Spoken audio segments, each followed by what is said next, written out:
Hey, little birdie, don't feel down. Come and perch on my shoulder. Don't be shy. I'll show you around town.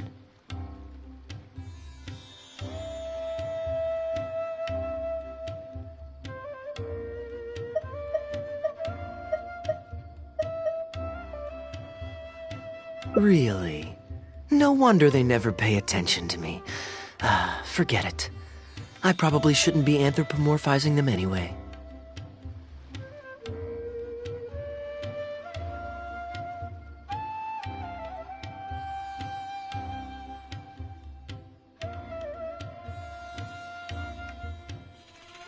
Haven't seen you in some time. To which one of the Animo Archon's winds do I owe the honor?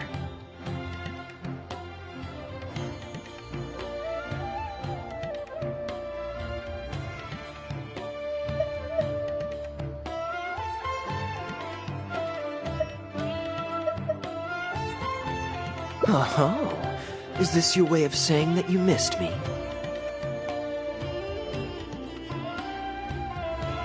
Since it wasn't meant to be with this little birdie, I'd better leave it alone. Let's take a walk, shall we?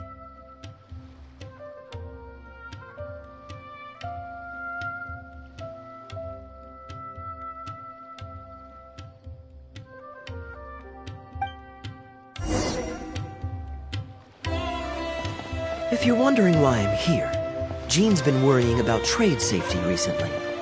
I discovered this when I unwittingly burst into her office to save the day. Another job involving long-distance travel falls to me. I suppose it's my own fault for having such a strong sense of duty.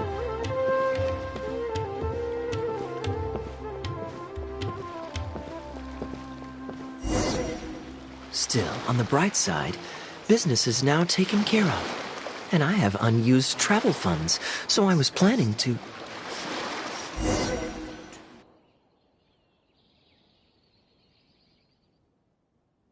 Gundafar, we are in the middle of a war. Your place is at the front lines by my son's side. Pray tell, what provokes your unwarranted return to the palace? A matter of utmost importance, Your Majesty, such that I must personally report it to you. Huh. Outdoor theater. Looks fun.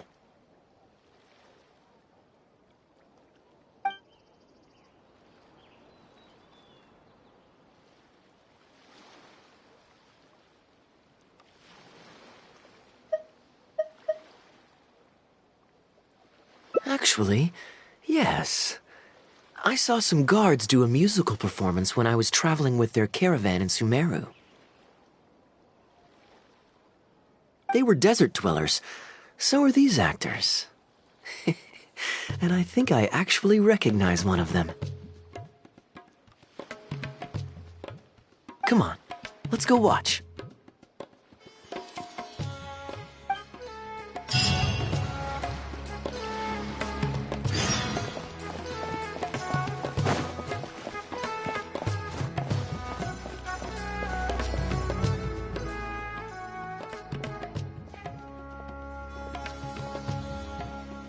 Your Majesty, not only has God bestowed the throne upon you, but your beloved son, Prince Kubad, has led our brave warriors to victory against Frasyav's army. His men have laid down their arms and fled. Frasyav's brazen ambition is no more. He has bowed his head and now presents to your Majesty an offering of treasures and hostages, as well as a plea for peace. My king, this battle has finally restored the dignity of our people. Moreover, with Frasyav's offer of land comes the opportunity to expand our borders, as your Majesty so greatly wishes. His Highness the Prince and I believe this peace settlement will be a great boon to our nation. It is for this reason alone that I have removed my armor and made haste back to our halls from the front lines. My king, what say you to this proposal?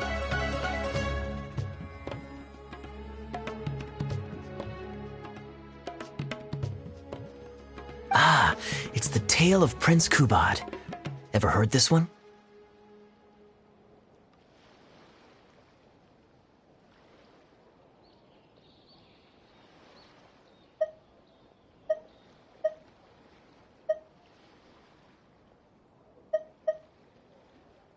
Don't worry, I still remember the general plot. Let me fill you in on the background while the king deliberates.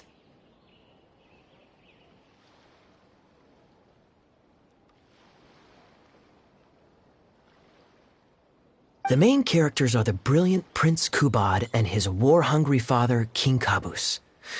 The one talking to the king right now is Gundafar, the prince's tutor.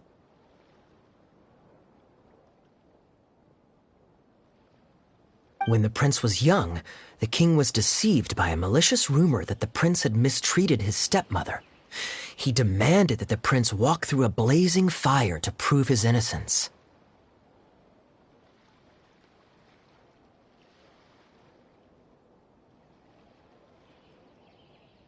Miraculously, the prince emerged unscathed, thus proving his innocence.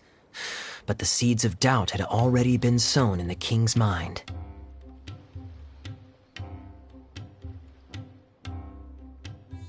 Now uneasy in the presence of his mistrustful father, the prince requested to be sent away to the battlefield where he would fight against Frasiev's army. That's the enemy general we heard them mention just now.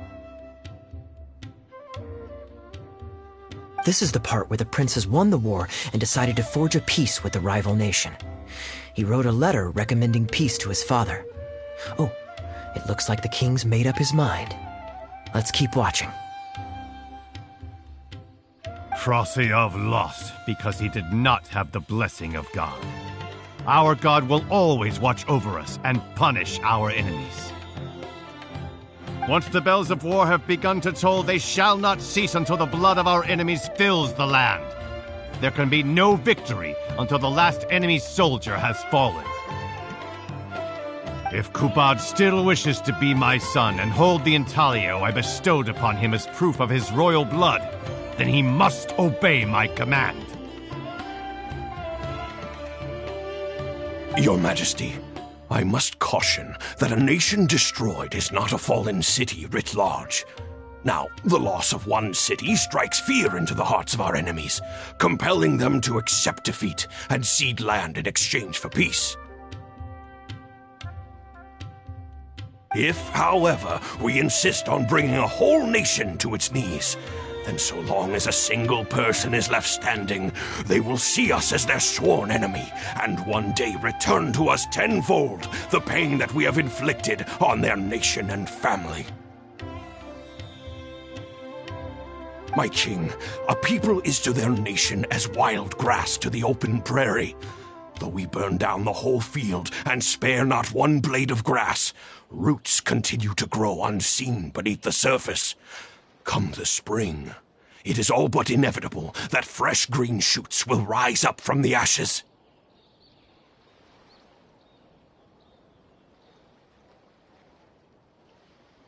Cease, Gundafar.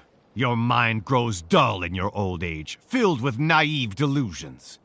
We shall have no more need of you on the battlefield.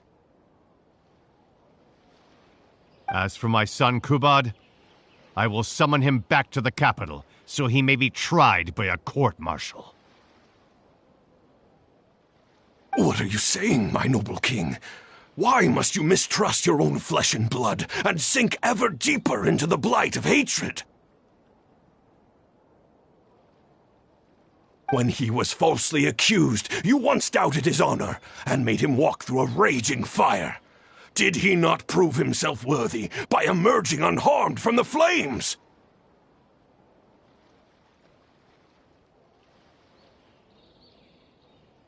Now you would turn me away, when I seek only to provide the wisdom of counsel.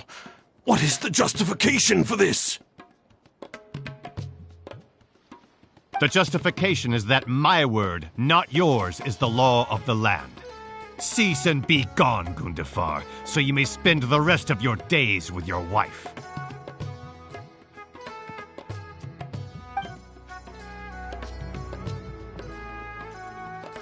What has become of the king that I served with my life? Fanaticism has robbed him of all reason and wisdom. Peace is surely the most favorable path for our nation, yet he refuses to accept it. I must think of a way to seize control of the army back from the hands of my wayward son, that they might continue the fight to the end.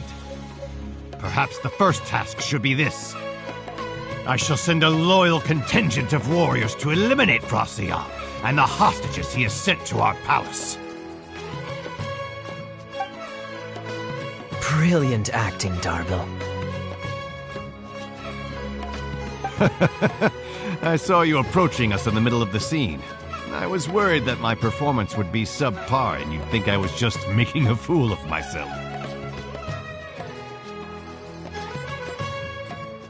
Not at all. Far from it. Actually, let me introduce you. This is Darbil, the actor for King Caboose. When we first got to know each other, he was still a guard for one of the merchant caravans. Seems like he's now made the switch to full-time acting. Nice to meet you. Any friend of Kaya's is a friend of mine.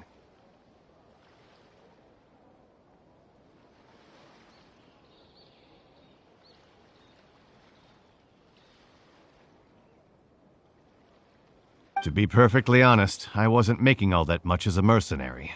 It felt right to me to get away from the danger and live a more stable life. I was already pretty good at telling stories, so I just recruited a few friends and started performing shows all over the country.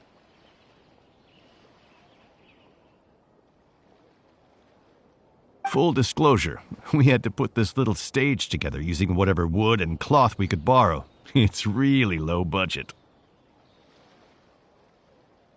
Anyway, we're all good enough at acting to get through the motions, but none of us are any good at coming up with a script. Everything we tried to write just sounded off somehow. So I got a student from the academia to adapt an old story I knew to make it more appealing to our audience. What do you think? Passable?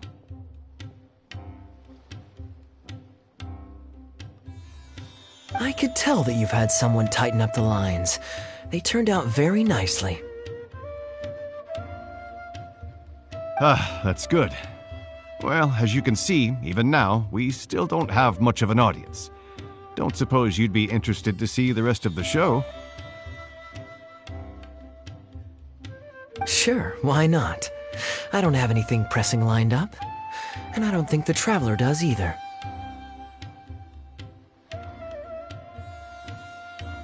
Tickets for 2, please. How much would that be?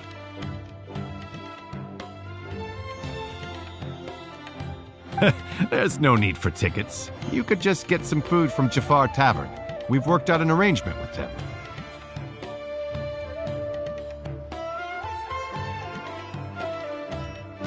We've actually found a sponsor for this performance, too. He's not too happy about the poor turnout, though.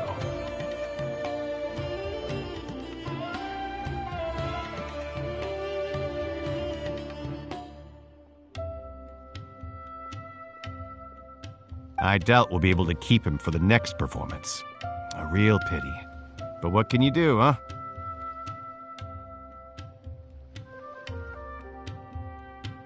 Darbil Asgar still hasn't shown up for the next scene. We should get his costume and sword out so they'll be ready to go the moment he gets here.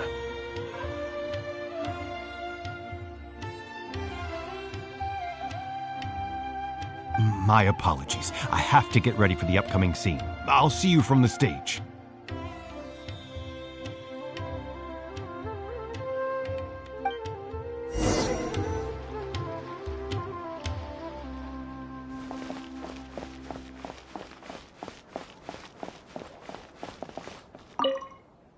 Would you two like to order some food? What can I get you? If you're looking for recommendations, today's special is the tandoori roast chicken. Bear with us a moment. We're just going to take a look at the menu.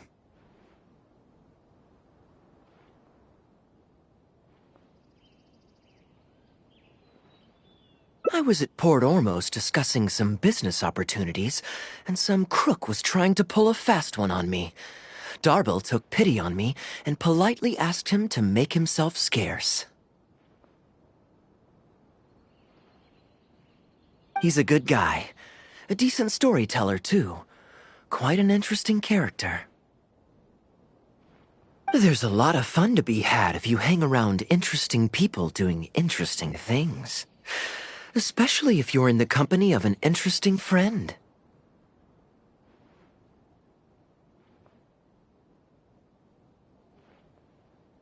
That's my secret formula for staying in a good mood. Try it out sometime. You'll see what I mean. Thanks for waiting. We're ready to order now. We'll take you up on that tandoori roast chicken. And let's throw in some desserts, too. One each of the rose custard, that talumba, and the patisara pudding, please. That should see us through the show.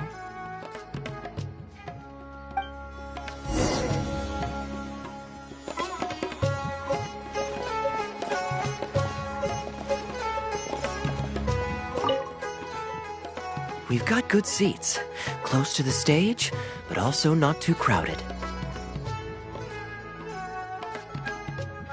We can watch the show as we eat. If I remember correctly, the next scene should focus on the prince. But I won't spoil it for you. You have to experience it for yourself.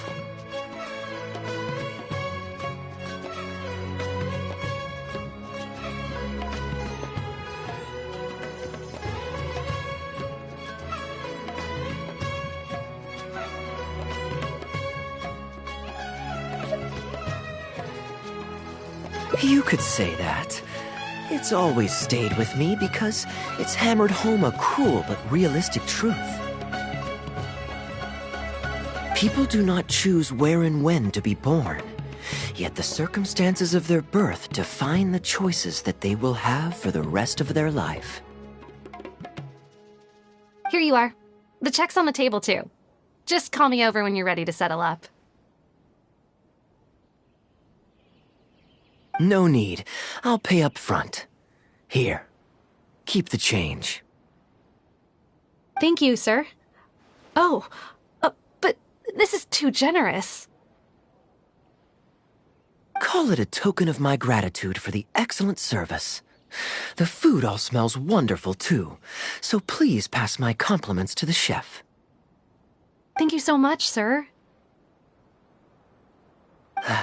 Let's dig in, traveler.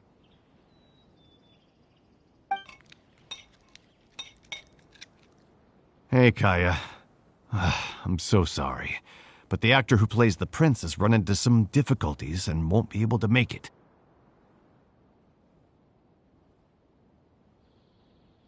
We can't do the rest of the show without him, so I'm really, really sorry, but we'll have to call the show right here.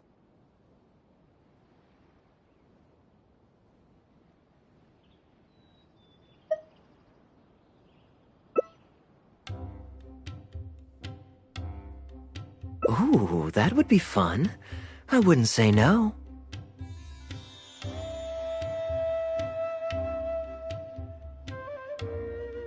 Darbil, would you lose any income if I were to mess this up? Not really. I mean, there's not much of an audience here anyway. I wouldn't want to take too much of your time, though.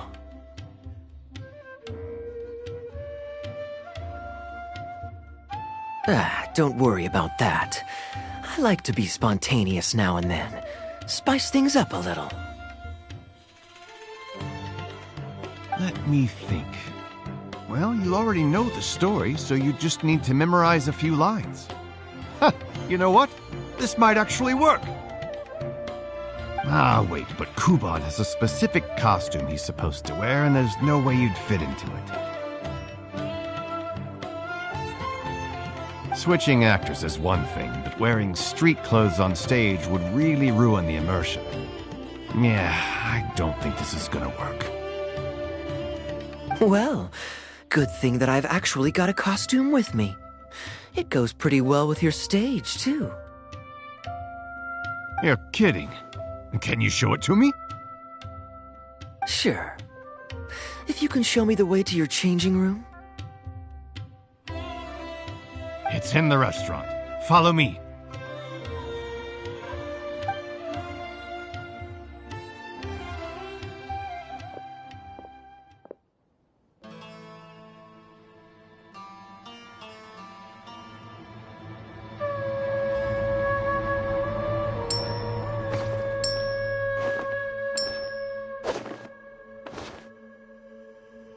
Gotta say, I think I actually look pretty dapper in this.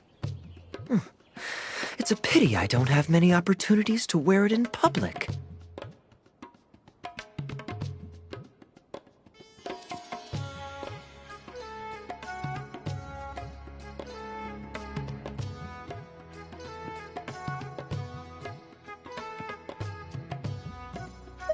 Uh-oh, not a fan of me as a prince?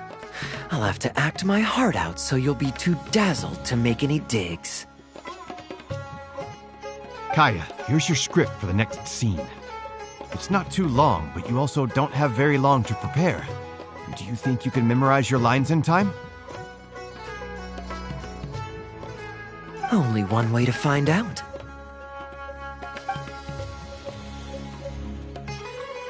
Okay, I think we've covered all your lines and movements on stage. You haven't had long to prepare, so don't worry about forgetting your lines. We'll remind you. All right, I'm good to go. Great. Then let's get this show on the road.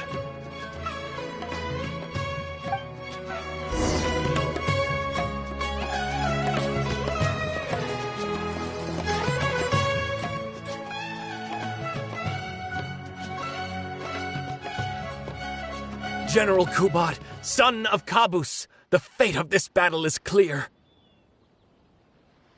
I beg you, please spare my few remaining men. They no longer have the strength to fight back. Frosyav, though you now lead only the husk of a once mighty army, I have no desire to crush your dignity. Even your most savage warriors have no desire to see further bloodshed, and none among your ranks have opposed these peace talks. Nevertheless, I must hear it from you one final time. General Frosyav, do you agree to sign a treaty in good faith and commit from this day forth to peace between our nations? With my army in ruins, I am in no position to do otherwise, but on this, I give you my word. Yes, let us end our hostilities and send our surviving men home to their families. We share the desire to lay down our arms for good and liberate our hearts from the dirge of hatred. Then as God above is our witness, by the authority vested in me by this intaglio of King Kabus, I hereby declare that I will spare your hostages and what remains of your army. May peace be restored to this land, and may these fields of war become a place where crops grow aplenty. My tutor, Gundafar, has already made haste to my father, the king, with the recommendation of a truce. It is my sincere hope that he will see that peace as a path to prosperity and grant me his blessing. Prince Kubod, your name is renowned throughout your land and ours. I will place my hope in your words. One will find on a battlefield no master of ceremonies, nor the paper on which a treaty may be signed. In their absence, let us raise our weapons and swear an oath.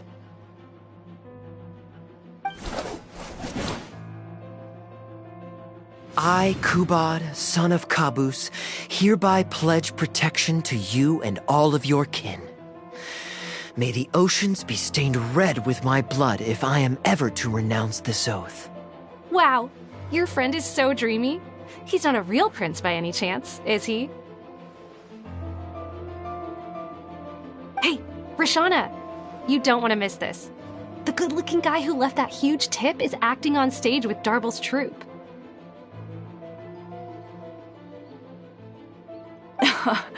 Darbel's one lucky man.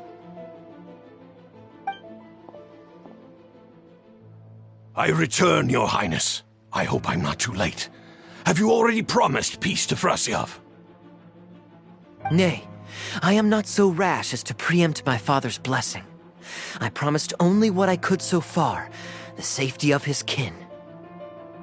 My child, I must share with you the gravest news.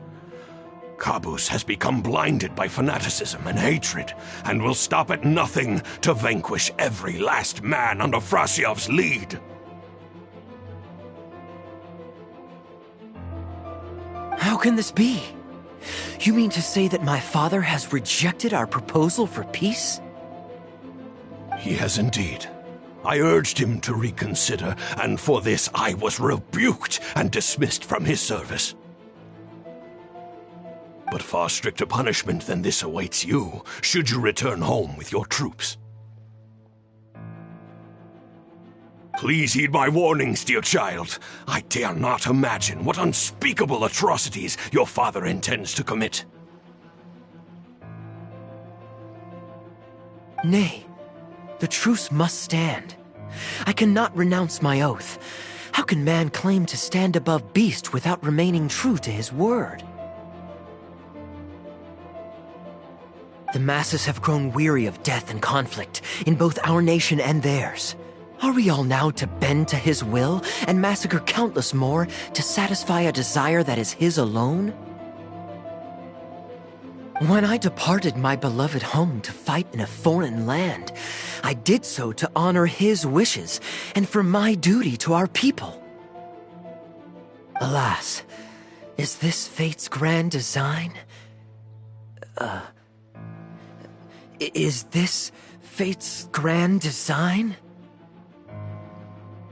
Kaya, the next line is, "Alas, is this fate's grand design, that I should spend the rest of my days in a foreign land, till I am laid to rest in a grave far from home?" Must it be so? Huh? Wait, that's not part of the script. Kaya, did you not hear me? My dear audience, I ask you this. Do you believe in fate? If fate decreed that your life was to end in tragedy, what would you do?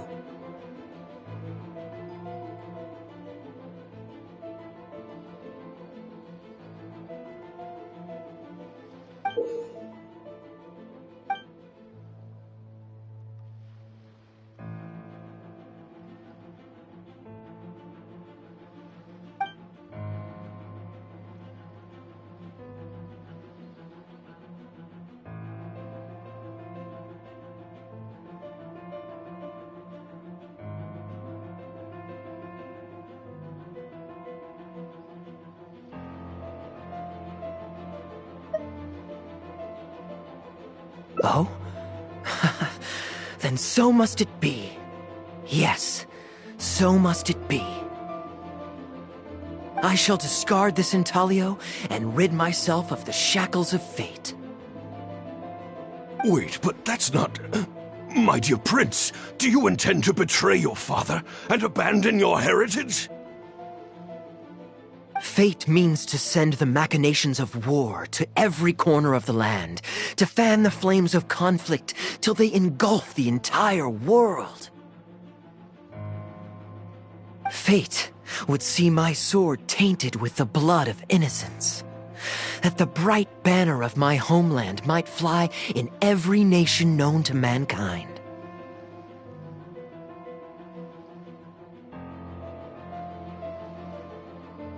But I shall not bow to the will of fate. I am no pawn in heaven's plan.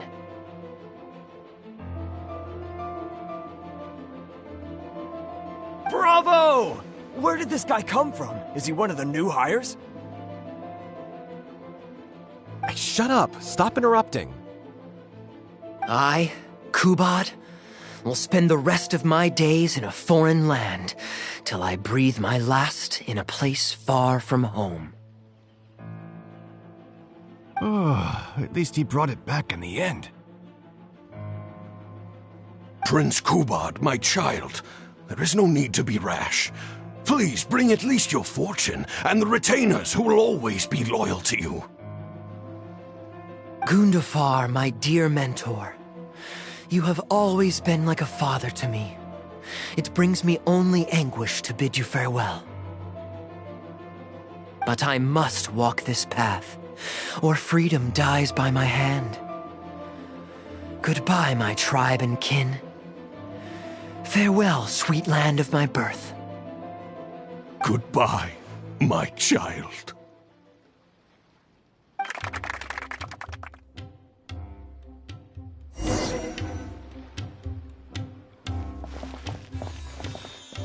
Ooh, it's Prince Kubad. Could I please get your autograph? Why, certainly, ma'am. Ooh, thank you. I'll just go find a pen.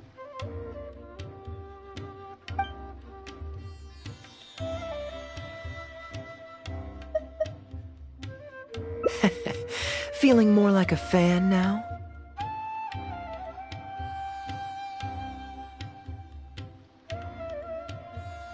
Acting is quite fun. If there ever came a day when I left the Knights of Favonius, I think I might go into acting full-time.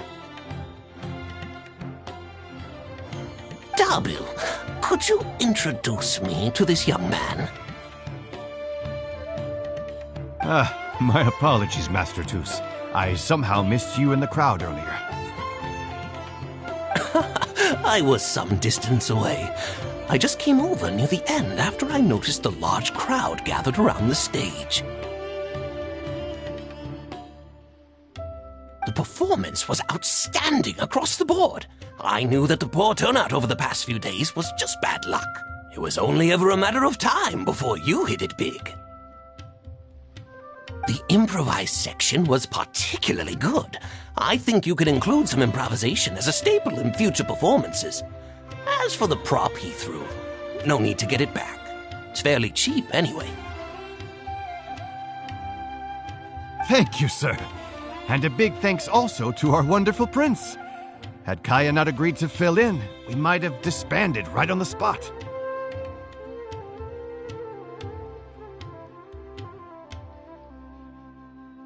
Kaya, was it? Well, young man, I must say you've made quite the impression on me. My caravan is always loaded with the finest food and wines.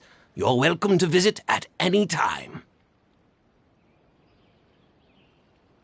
Thank you for the invite, sir, but I'm afraid I've reached the end of my time at Sumeru. I'm sure that my friends and family in Mondstadt must be missing me terribly. Well then, consider it an open invitation. Once you've been bitten by the travel bug, my friend, you'll be getting itchy feet again before too long. My door is always open. If you're ever interested, please ask Darbil to reach out to me. Darbil, we can continue discussions on the sponsorship once you've wrapped up today's show. I'm going back to the inn. Thank you so much, Master Toos. I'll see you shortly. Seriously, Kaya, thank you for bailing me out again. You're a good guy. May the gods bless you. You know, you should stay for a few more days. I owe you a meal at the very least. Darbil, Asgar is back. He lost track of time playing Genius Invocation TCG. You've got to sort him out. Genius Invocation again? Ah, that does it. That kid's not getting away with it this time. Now, please excuse me, Kaya. I will be right back. Sure, there's no rush.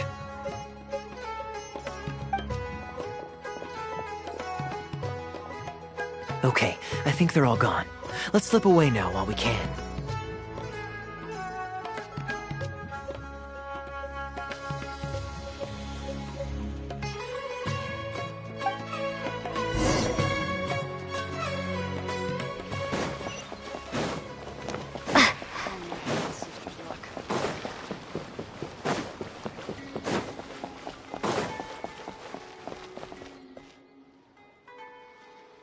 All right, this should be far enough. Don't think they'll find me here.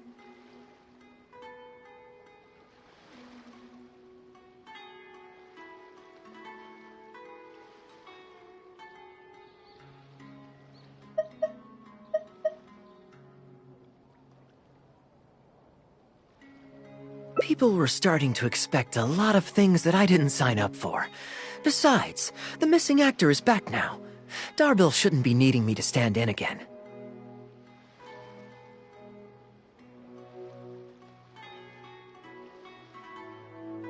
I don't mind socializing, but compared to chatting over food and drink, I much prefer just going wild on the stage.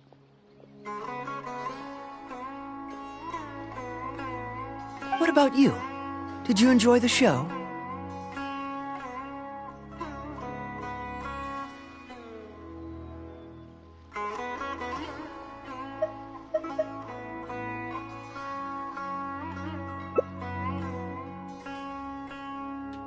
Oh?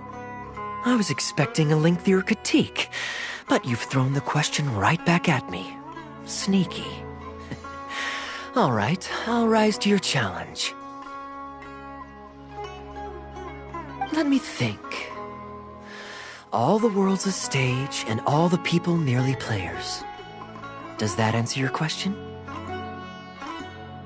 Perhaps there's an inept god out there deciding everyone's fates, much like the academia student drafting Darbil's scripts.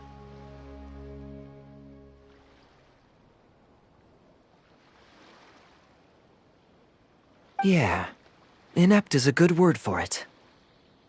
Honestly, it might even be a little too civil to describe a god who turns fathers against their sons and is bent on endless warmongering, don't you think?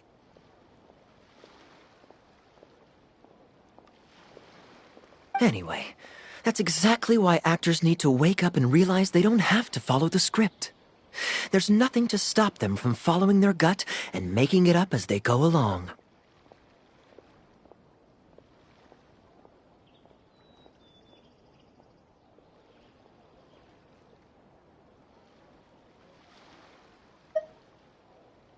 Oh, my dear traveler, please don't take me too literally.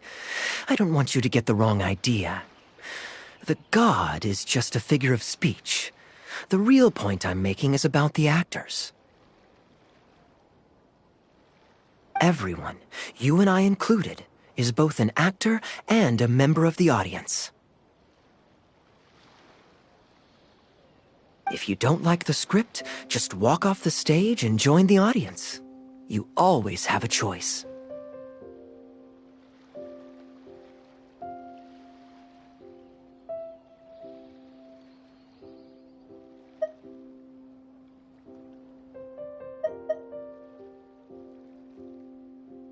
A little too obtuse? Well, don't dwell on it. It's nothing worth losing sleep over. I was just thinking aloud. Relax. Be yourself. Do your thing. That's all I'm really trying to say. When I did my little bit of audience interaction back there, you had no time to prepare. You had to just say what you thought in the moment. I think those spontaneous thoughts are often the most authentic. And that's why I liked your answer.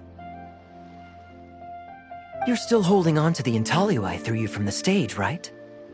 Keep it. Think of it as a souvenir from my improvised performance.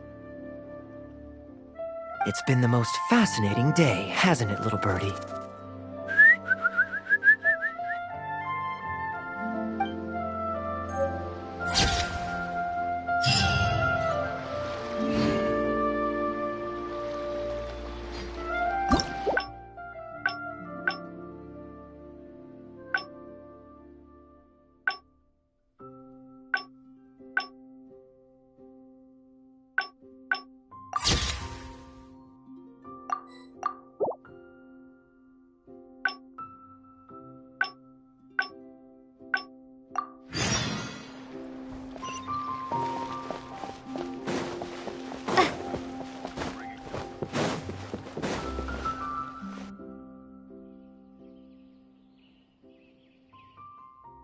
Gundafar, we are in the middle of a war.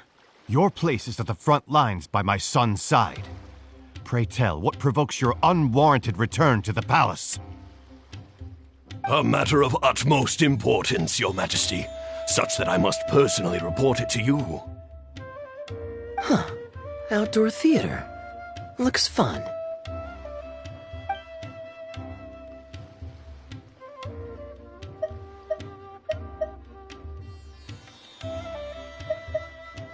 Yes. Here's what I was thinking about the unused funds. Given that the acting Grand Masters saw fit to allocate these funds to my trip in the first place, I think it's my responsibility to make sure that every last mora is put to good use. In other words, what do you say we find a way to spend the remaining budget? Perhaps a fancy meal at a nice restaurant? Or a river cruise that takes in the sights of Sumeru City? Or we could buy a few nice mementos to take home.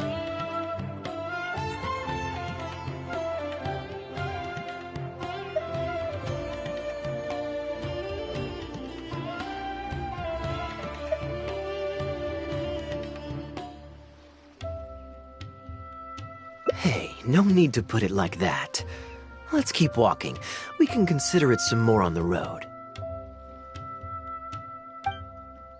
The rules of the Knights of Favonius state that any and all expenditures during a business trip are counted as travel expenses. That's more than enough justification to live a little. Of course, with me being here on my own, it was looking like a wasted opportunity. But now that I've run into you, why don't we make this a joint trip? What do you say is what we've got? You're always so busy. It's high time you gave yourself a proper break. Even the sharpest blade loses its edge if it's always in use. Regular maintenance is essential for reliable performance. And anyway, life is short, so we should make the most of the time we have. Right now is the perfect time to relax and enjoy ourselves. And who knows how many other chances we'll get. So come on, what do you say?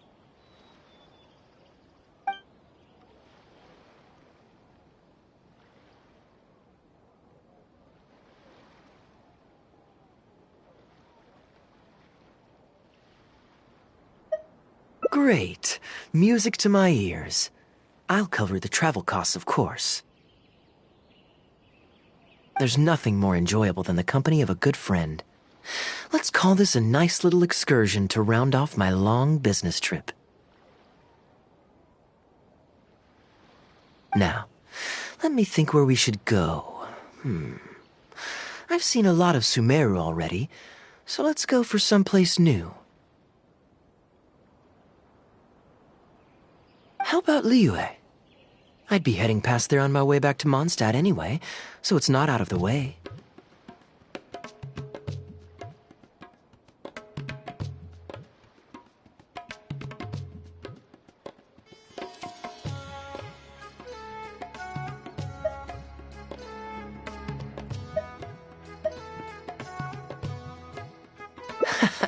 Well, lucky me. I'll hold you to that. Liyue's Ministry of Civil Affairs frequently corresponds with the Knights of Favonius, so the address on their letterhead is one of the few places I'm familiar with.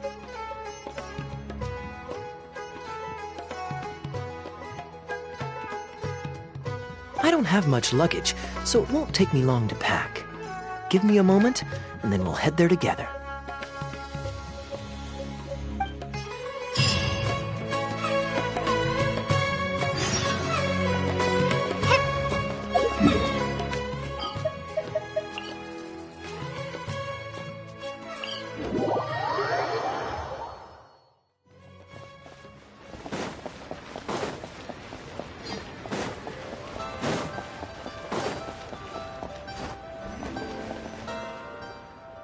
I've heard that there's lots to see and do in Liyue, but I'm sure you're more familiar with the place than I am, so I'll leave the itinerary to you.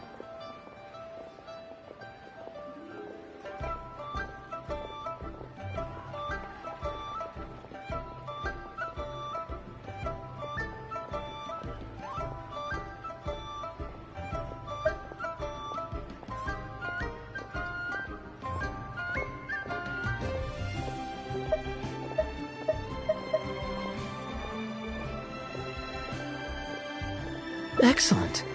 Well, hopefully I'll get to know some of these friends for myself. It's such a satisfying feeling to just drop everything, go on a long trip, and see something new. Who knows who we might cross paths with? We might even end up going on an impromptu adventure. Just like how I met you in Port Olmos, and now we're here.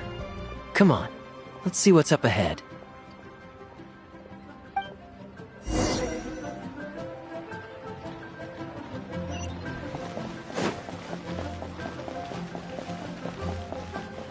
Do you know this shop? It looks pretty nice from the outside. Shall we take a look? Welcome to Mingxing Jewelry. We are a long-established trader of precious stones. Is there anything in particular you're looking for? Let me see. Ah, some nice jewelry you've got here. Maybe I can grab something with a local flavor as a souvenir. What do you think, traveler? See anything that suits my style? I trust your judgment.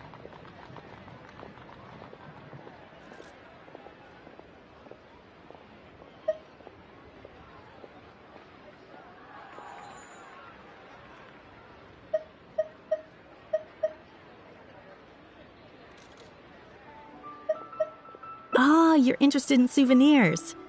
If you're struggling to decide, you might want to consider getting some jade. You can't go wrong with a nice jade pendant. They're an elegant addition to your look, whatever your age or gender.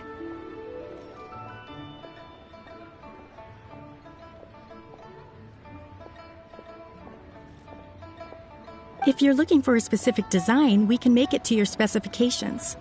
It does take some time to fulfill an order, however. High-quality jade is hard to come by, so our waiting list is at least a couple of weeks.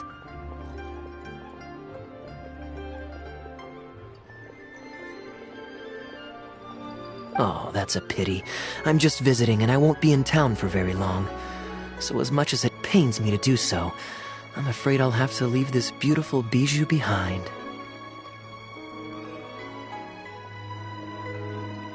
No worries at all, sir. If you're looking for something off the shelf, why not go and see Mr. Shurto at the Jade Mystery?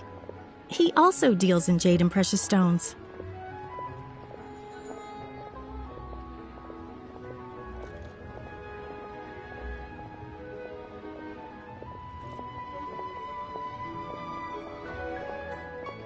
Exactly. But on that note, let me give you a word of advice.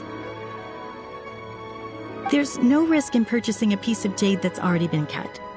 But you could lose all of your mora betting on uncut rocks.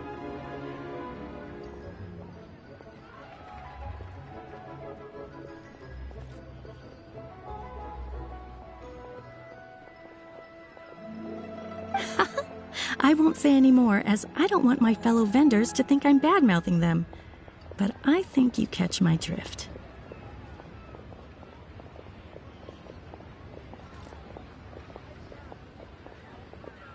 It's only human nature to spend a little when you're on a trip, but don't be too hasty to part with your cash.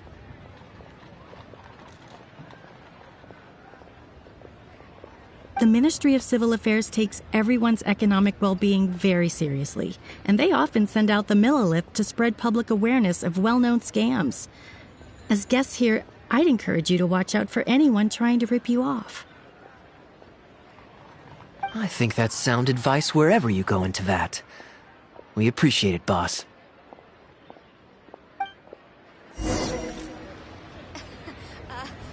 Join the Adventurers Guild. You'll have a blast.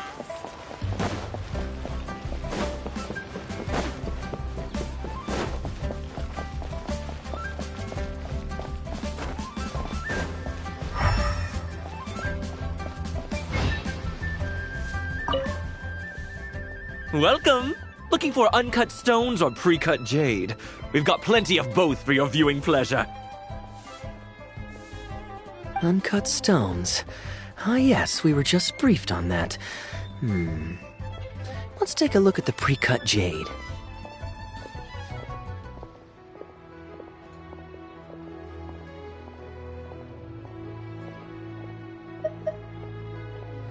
I believe I detect a quiet but distinct tone of apprehension in your words. Please rest assured, there's nothing to be quite so wary about with my business. Feel free to peruse at your leisure. I think you'll find that everything I do here is entirely above board and legitimate, and I sell only pure and unadulterated goods. No scam guaranteed.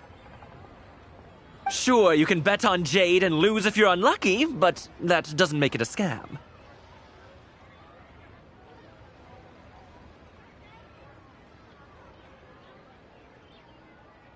My terms are clear and transparent, and I only do business with willing customers. What scammer can claim that? Sounds perfectly reasonable. At the end of the day, it doesn't matter how much the vendor is charging. If the customer decides to hand over their money, they're taking the bait of their own free will. Yes, exactly. I'm glad you understand. Although your peculiar phrasing at the end there, you almost make it sound as if I really am scamming people. Anyway, betting on Jade is what it is. Feel free to try your luck, but if you can't afford to lose, then it's not for you. We don't need to cause each other any trouble.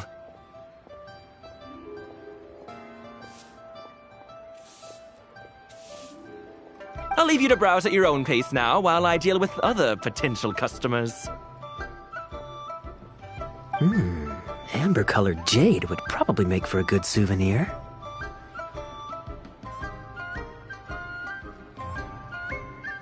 Why not? This is a quirky little place. Somehow, I'm inclined to entertain him for a bit.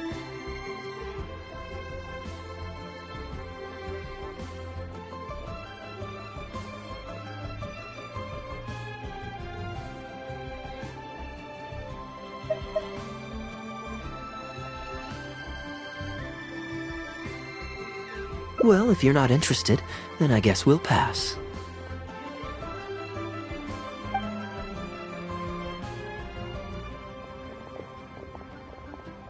Ahoy there, Captain! Fancy seeing you back in town. Struck any gold lately? What, a poor sailor like me? You must be joking. I barely managed to make ends meet. What about you, Chateau? Still scamming people with your pile of rocks? Hey! Keep your voice down. Can't you see I've got customers? But more to the point, when have you ever seen a customer get scammed in my store? I mean, you want the full list, or... Hold up, is that... Captain Kaya! What, brings you to Liyue? Oh, just taking a short trip with my friend. It's been a while. Yes, it's been a good while, hasn't it?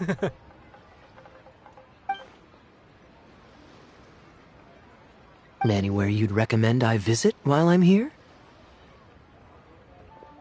Let me think. Wanmin Restaurant's always a pretty good bet. Chef Mao's daughter is a skilled chef, and their prices are very reasonable. My wife can't get enough of their boiled fish. You could give that a try. And, speaking of my wife, she won't let me forget what a great help you've been to us before. So thank you, on her behalf. Your wife? Ah, yes. How is she doing these days? Keeping well? Very well, thank you. Very well. Anyway, I've got something I need to do down at the South Wharf, so my apologies, Captain Kaya, but I'd better get going. All right. See you. Ah, I finally remembered who that was. Captain Wu. He runs a transport business between Mondstadt and Liyue. I see. So you went through that whole conversation with no idea who you were talking to. Well, that explains the generic pleasantries and the general awkwardness. Old Wu's usually quite the chatterbox, so it's very unusual for him to just take off mid-conversation. How exactly do you two know each other anyway?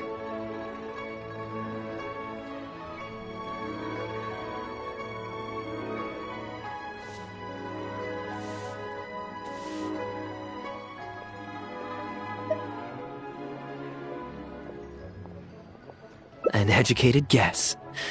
Yes, you could put it like that.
It's pretty straightforward, honestly.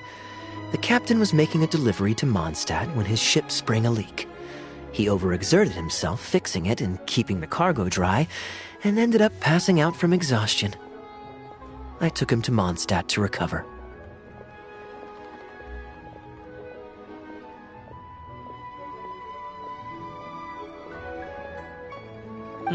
Well, it still seems strange to me.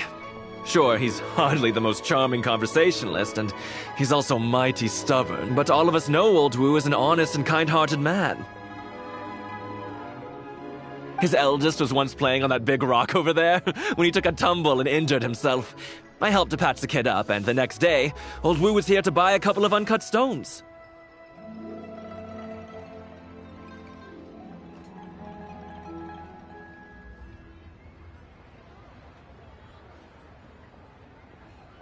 I'm just surprised he was so quick to excuse himself, that's all. Normally, he's the kind of guy who, if you run into him on the street and he owes you a favor, he'll grab you by the hand and thank you profusely until you ask him to stop. Well, stubborn, I can believe. Someone had drilled a gaping hole in his ship, and the water was coming in fast. How he managed to make it all the way to Mondstadt, not to mention with his cargo intact, I have no idea. Someone drilled a hole in his ship? Oh dear. It must have been one of the less savory captains out there trying to sabotage his business so they can squeeze their way into the market. When competition is stiff, sometimes things get ugly. It's the way of the world, unfortunately. His line of work isn't easy. The poor fellow usually has to set sail before the break of dawn. He's been loitering around a lot these past few weeks, though. I thought maybe he'd come into Samora.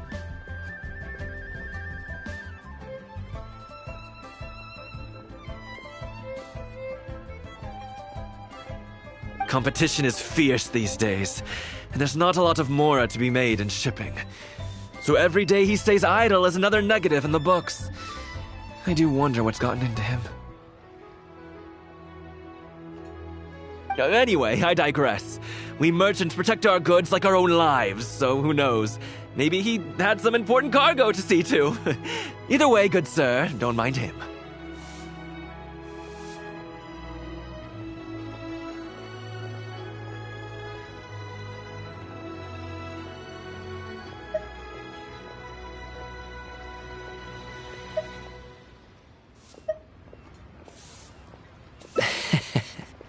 I am an upstanding member of the Knights of Favonius, after all. Just look me in the eyes. Don't you find me trustworthy? Since you asked about recommendations earlier, you're here from Mondstadt, yes? Might I suggest the tea house is somewhere to rest your legs?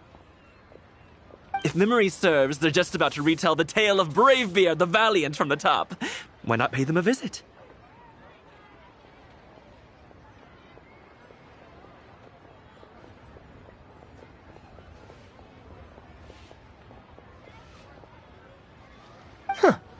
Sounds interesting enough. Let's check it out.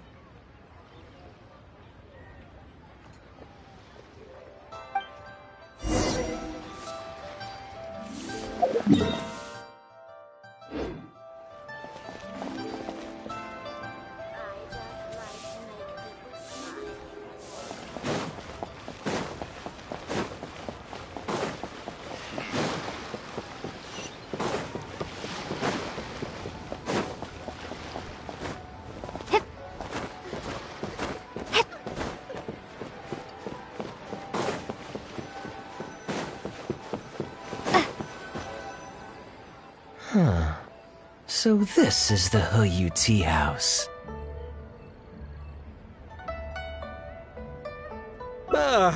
We meet again, Captain Kaya.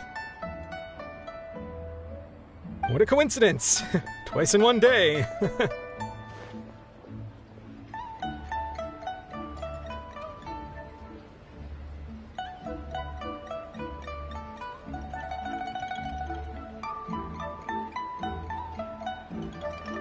Oh, that didn't take me long, and I ran the whole way. Wu? weren't you just at Wanwen Bookhouse buying a book for your daughter? What's this talk about the wharf?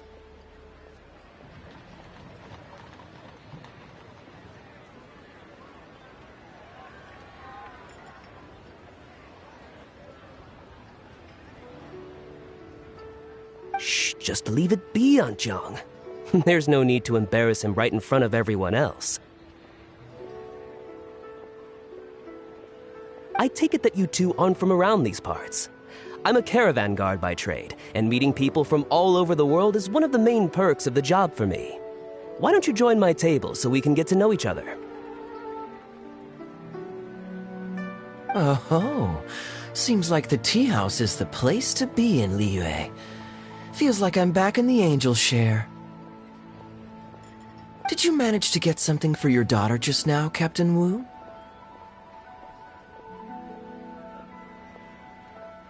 Yes, thank you.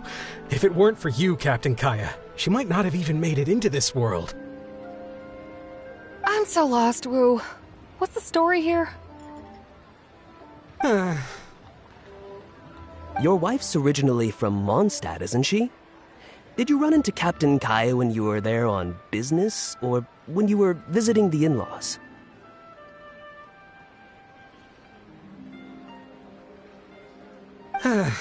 The latter.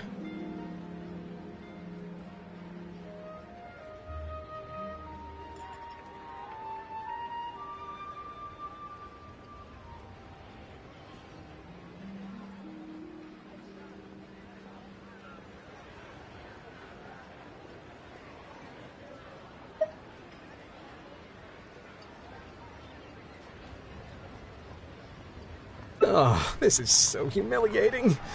Anyway, back when my wife was pregnant, we were taking a trip to Mondstadt to visit her parents this one time, when we were mugged by a group of treasure hoarders near Dawn Winery.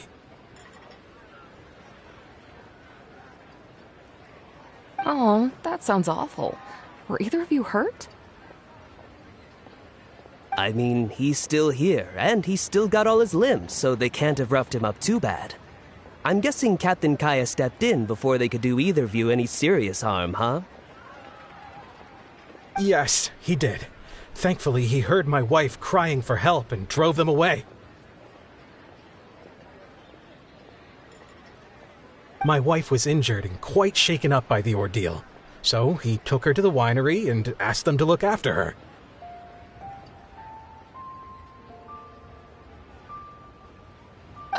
So what happened to you?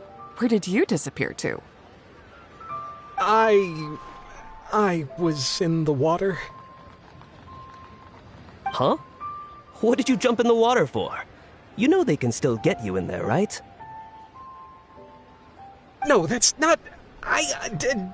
They threw me into the water and, stripped me of all my clothes. They did what? Did they have a weird fetish or something? Stripping a sailor naked and throwing him into the water. It's not like you were going to drown. So, then what? I take it you swam to shore? The treasure hoarders always move in groups, and fighting back when you're outnumbered isn't usually an option. It's no surprise that they quickly overpowered Captain Wu. I'm just glad that everyone made it out all right at the end.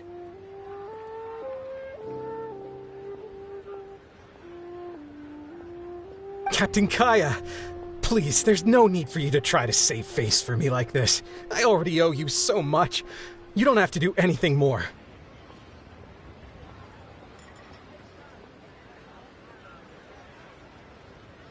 Yet, despite that, I somehow only ended up humiliating myself further.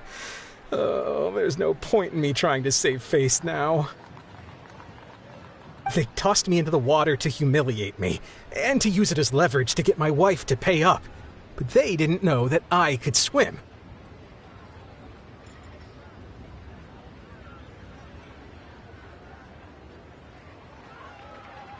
What I'd intended was to pretend to drown, then sneak back onto shore while they weren't looking, and find a way to rescue my wife.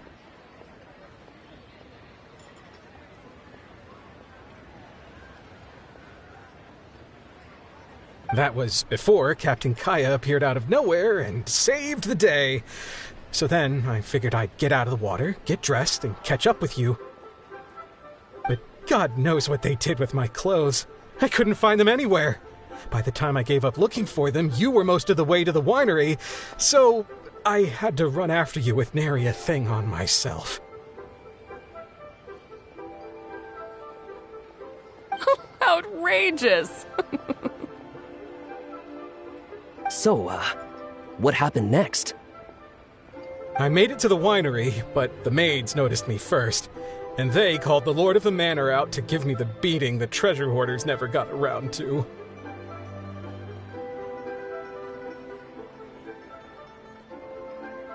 After my wife recovered consciousness, she had to have a long talk with the young lord to explain everything.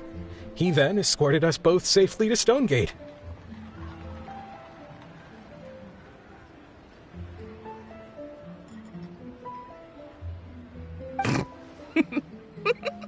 Oh, Woo, I'm sorry, but...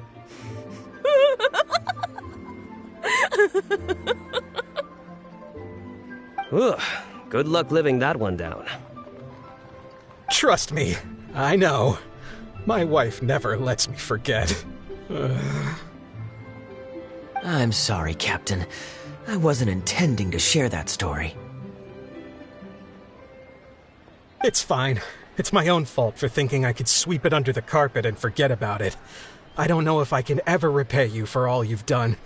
That's why I get so embarrassed every time I run into you. Still, it won't stop me from trying. You and your friend are here to catch the storyteller, right? The tea's on me. It's the least I can do.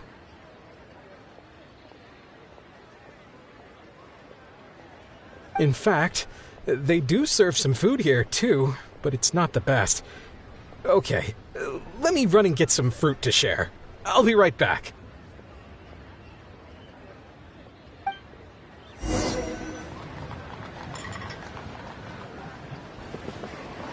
I wonder how much Fanaria caught of that. Old Wu really has no filter, does he?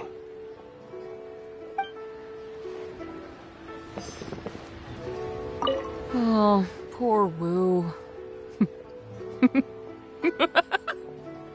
Oh, gosh, I'm so sorry. It's just...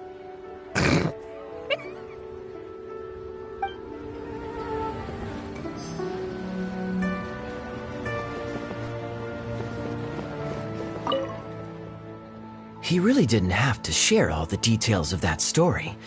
But since he didn't seem to mind, I wasn't about to stop him.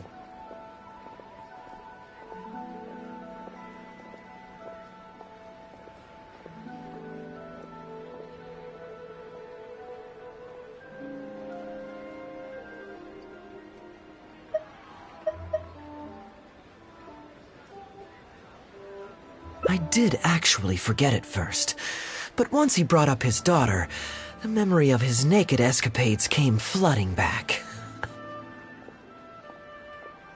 D-Luke thought some pervert was harassing the maids. He charged straight out the door, great sword in hand and raring to go. I haven't seen him so angry in a long time.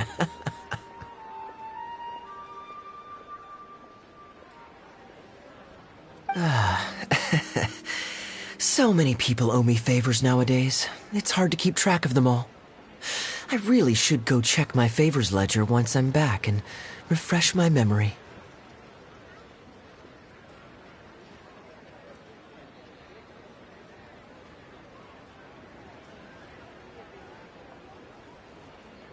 Hey, you didn't think I was being serious, did you? Do I really strike you as the kind of person to keep track of favors in a notebook? I just helped the guy out on a couple of occasions because I happened to be in the right place at the right time. I have no intention of asking him to do anything for me in return.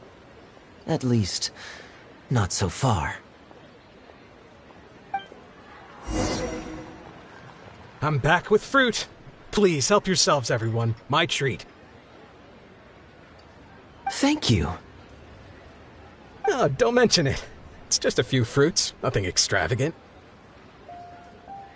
Once my new pharmaceutical business takes off and I have Mora to spare, I'll get you a proper thank you gift and send it to the Knights of Favonius. Pharmaceutical business. So you found a new career? No more shipping?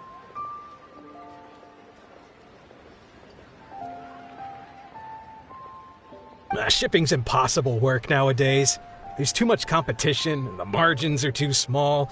So I've decided to switch gears. I'm going to become a partner of Boo Boo Pharmacy and provide funding for a brand new medication they're producing. It's specially formulated to treat seasonal joint and limb pain. If you didn't know, it's a very common health complaint among sailors, but also extremely difficult to treat. I've suffered from it myself, which is why I know that a lot of people stand to benefit from this once it enters the market.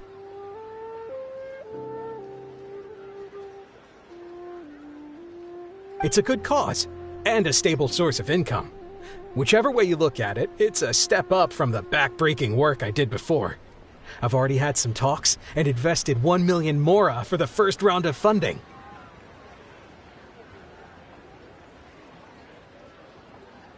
That's impressive, Wu. I wouldn't have thought you had the connections for something like that. So is it Dr. Baiju that you're in talks with?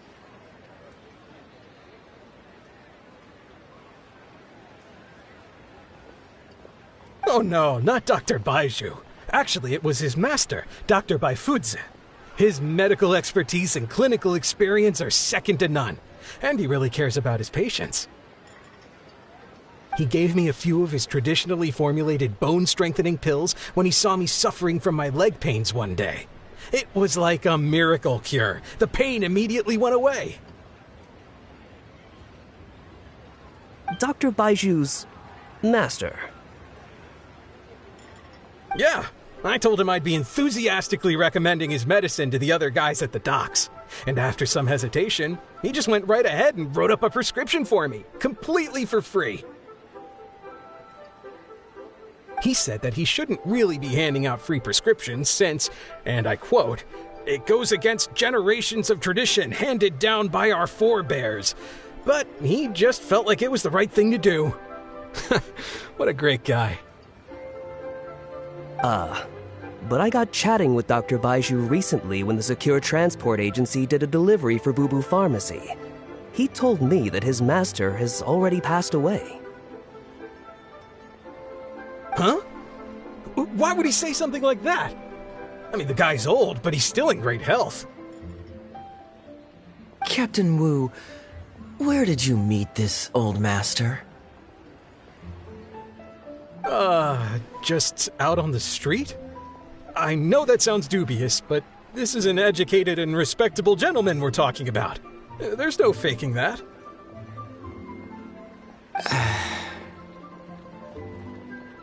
Hold on a second. I just remembered something. My nephew-in-law met a medicine seller not too long ago, too. He also described it as a miracle cure. He spent a lot of Mora on it, but when he brought it to Boo Boo Pharmacy, Herbalist Gui took one look and told him he'd bought nothing but regular painkillers.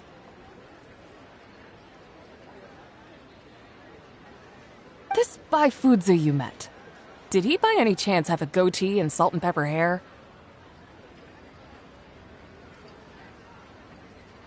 He did. If I may, Captain Wu, there's a lot of Mora involved here. It seems like it would be worth asking this Dr. Baiju about his master, just to set the record straight. You could show him the medicine as well. Clearly there's some misunderstanding here. You're right, Captain Kaya. A quick trip to Boo Boo Pharmacy and I can get Dr. Baiju to clear all of this up. I'm sure it's all... I mean, hopefully it's all fine. He left in a hurry. He must be stressed out of his mind right now.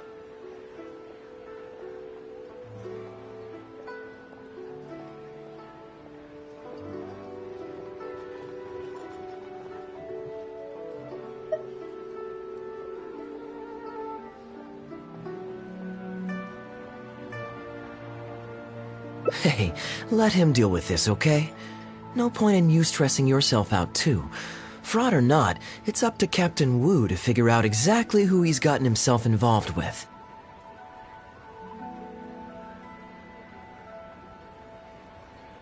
I'm no Dark Knight hero, or a martial arts hero for that matter, and neither are you. Wait, or are you? Now that I think about it, I can see you having a secret double life as a martial arts hero here in Liyue. You certainly have the personality for it.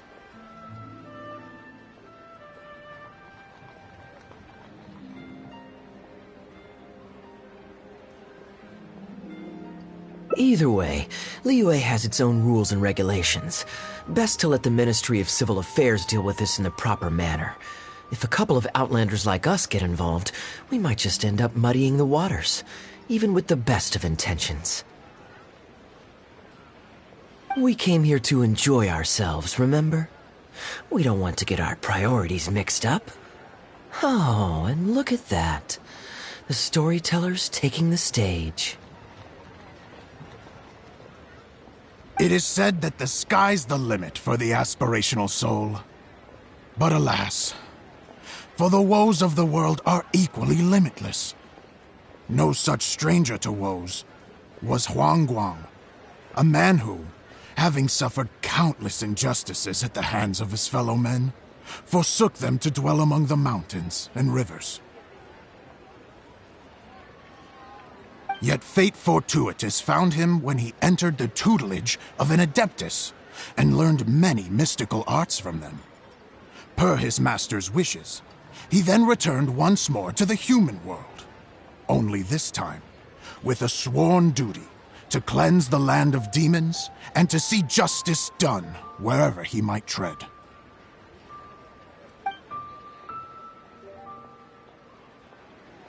Is that all? Oh, I was hoping to hear the rest of the story.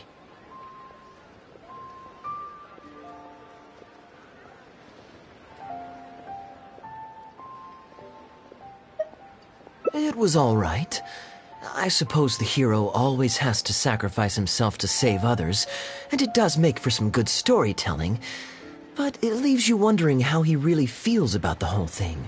Did he ever have second thoughts? Only he can know, I suppose.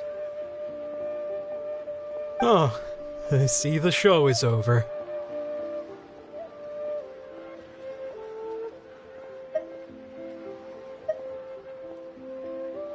Yeah, I saw Dr. Baiju. Looks like it was a scam after all.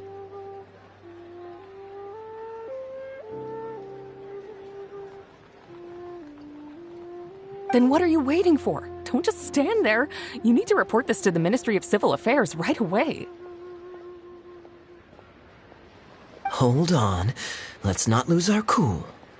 Get your story straight first, so you can give them a clear and detailed account of events in the order that they occurred.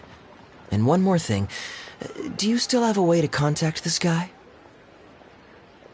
Well, I'd arranged to meet him at the Yunsheng Tea House once I've withdrawn the next sum of Mora, so I suppose he'll still be waiting on that.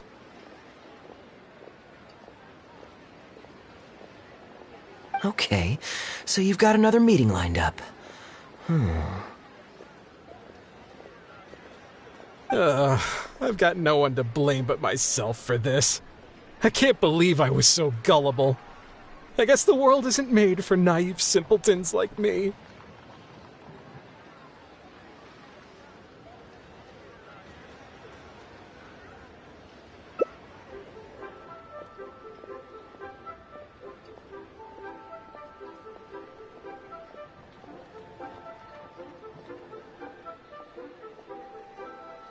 Young lady, you're a good person, and I'm touched by your words of comfort.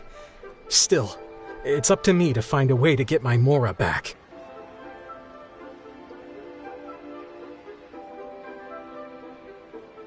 The consequences are mine alone to bear. At my age, I'm sure I should be comforting the young with words of wisdom rather than the other way around. What does that say about how I've spent my life?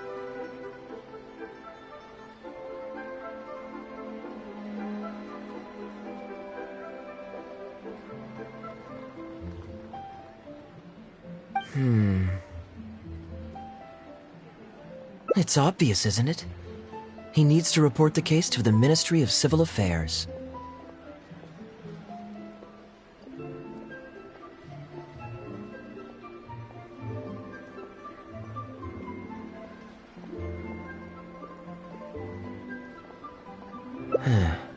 Come with me.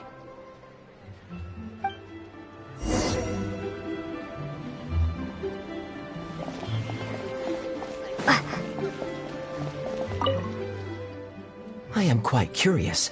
How does our chivalrous martial arts hero intend to come to Captain Wu's rescue here? There are countless victims of injustice in the world. We can't try to help each and every one of them, can we?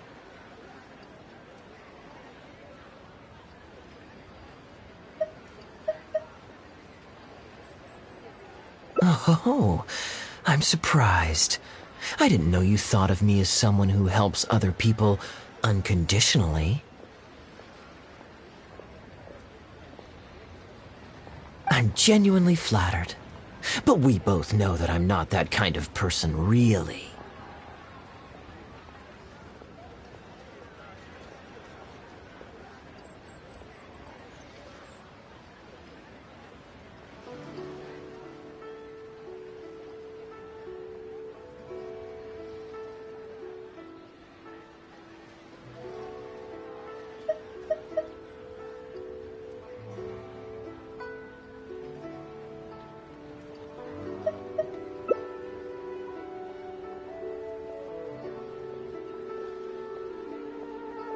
Your logic is very straightforward, and quite endearing in its simplicity.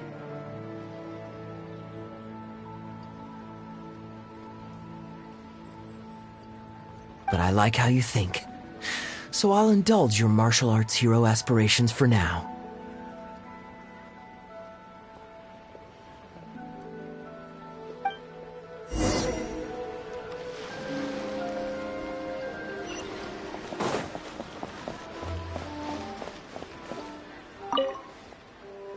Captain Wu, how would you feel about owing me one more favor? I'm sorry, Captain Kaya? Let's say, hypothetically speaking, I found a way to recover your Mora that would leave the man who defrauded you feeling angry and frustrated, but give him no way to get back at you. If it could be done, and the only cost was owing me yet another favor, what would you say? What exactly are you getting at? The traveler here is adamant that you should ask me for another favor. Personally, I blame the storyteller. After the inspiring tale of Bravebeard, she's all gung-ho about playing hero and righting this injustice once and for all.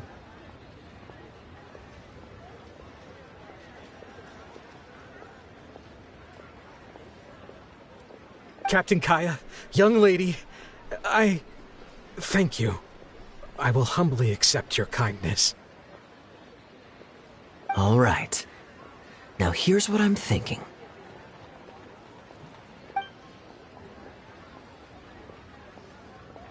All right, then it's settled. Per our brave hero's plan, let's rendezvous at Yanshang Tea House tomorrow.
you're here. Good. I'll head upstairs first, and you join me in a bit.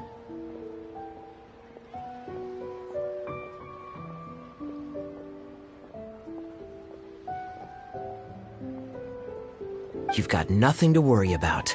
As long as this lucky coin's in my hands, it'll do as it's told.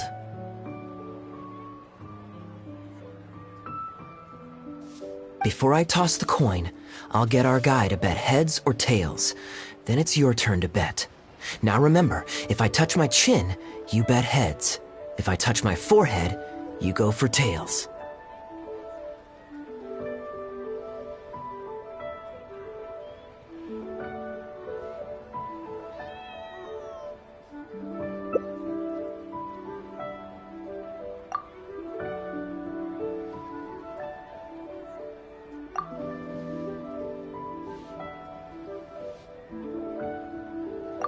Hello.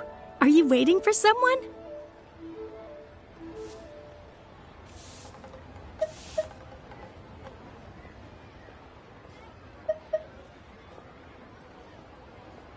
As long as you follow the rules of the tea house, you're welcome here.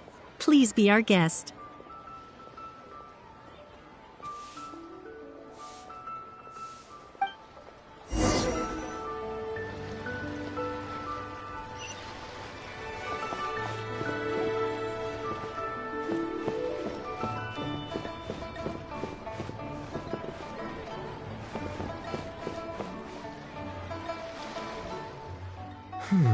From the way you describe it, Liyue does sound like an attractive place to settle.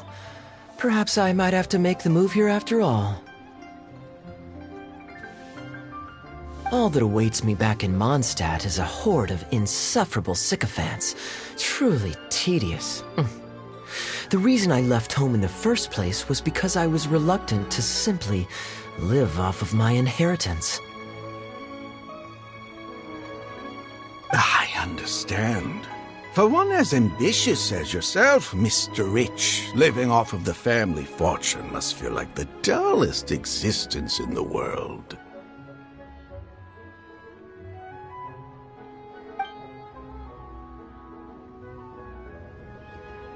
What are you doing? It's common courtesy to introduce yourself.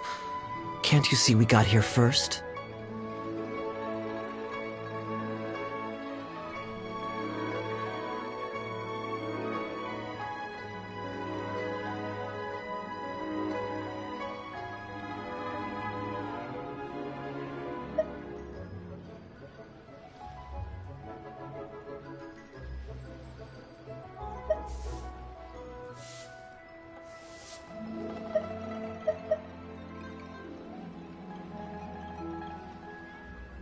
They're running out of tables, huh? Looks like this location's getting too small for them. Very well, I'll make an exception for you this one time. Let's hope the tea, at least, won't disappoint me. So, my friend, what's your name?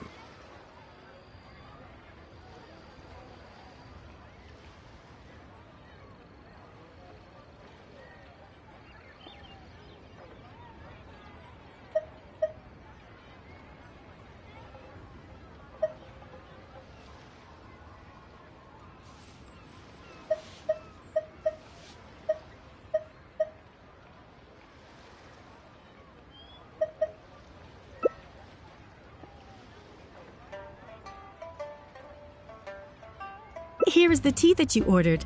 Please enjoy. Ugh, this tea is... never mind. Mr. Bai, this has been a most pleasant and insightful conversation.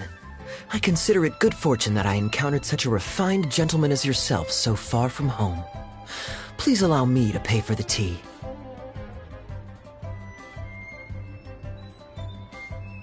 Yes, good fortune indeed.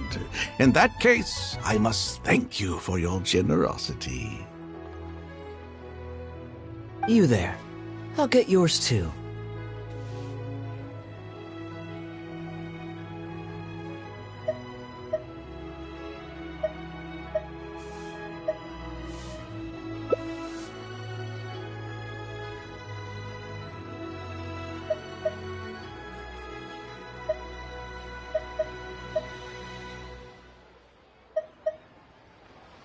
Oh, you can't tell?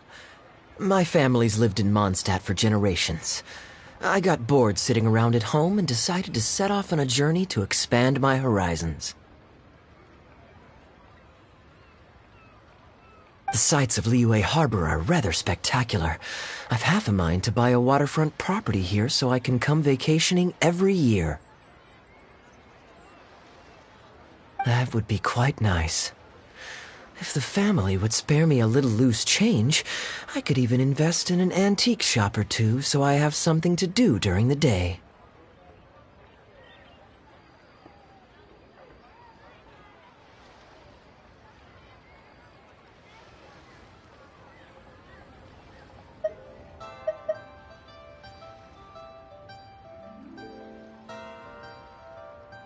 Flaunting?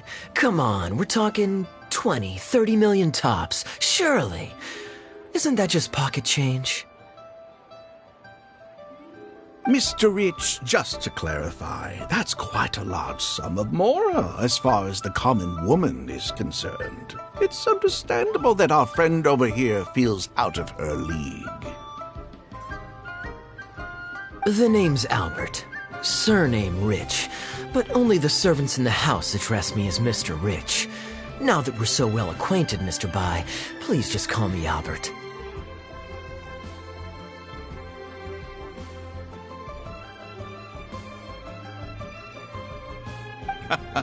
Albert does have a nice ring to it. It is my honor to become friends with someone of your caliber. You flatter me. What say you to acting as my guide during my time in Liyue? I'll pay you handsomely, of course. Naturally, board and lodging would be included. And I could pay you in the region of 50,000 mora per day?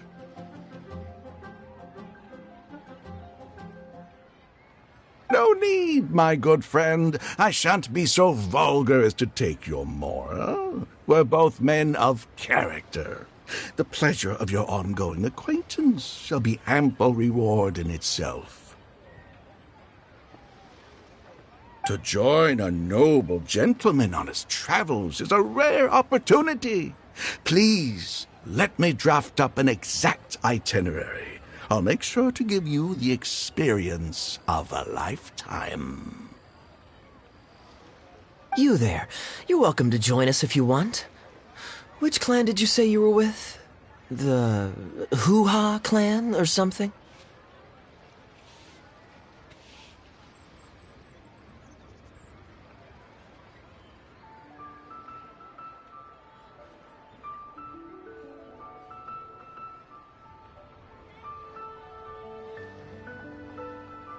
Goo-Ha, huh? Strange choice of name. Gotta say, I've been in Liyue for a while now. This is the first I'm hearing of them. I guess they're one of these obscure ones who keep to themselves. Yes, well, there are many martial arts clans and factions in Liyue. It's only natural that you haven't become acquainted with all of them. Ha, fair enough. Still, weird name. Bet they have some even weirder practices. Seriously though, what kind of skills do you guys train anyway? It's all for show, right? I saw some people performing a few tricks down at the wharf. Is it that kind of thing?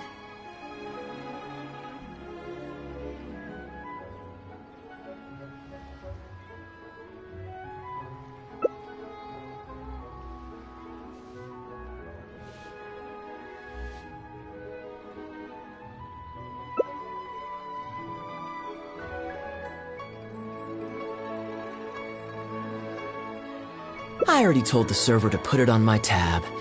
Don't bother getting her to split the bill. It'll only complicate things.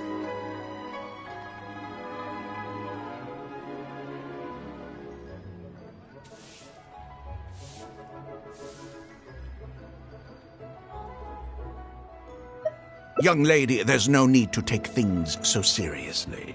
Why don't you loosen up and enjoy the free drink?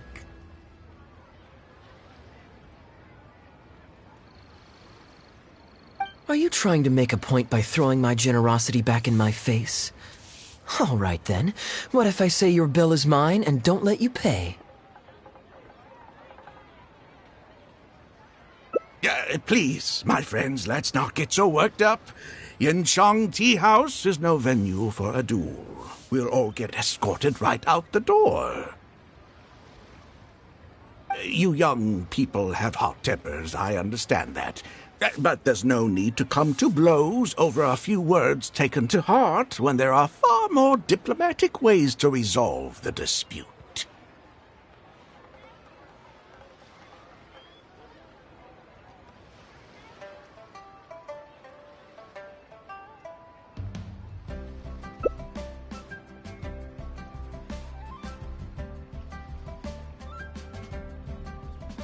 Did I hear that right? So you'll only pay for yourself if you win, but I'll get the check for the three of us if you lose. It's not that I care about the Mora. After all, I offered to pay for everyone's drinks in the first place.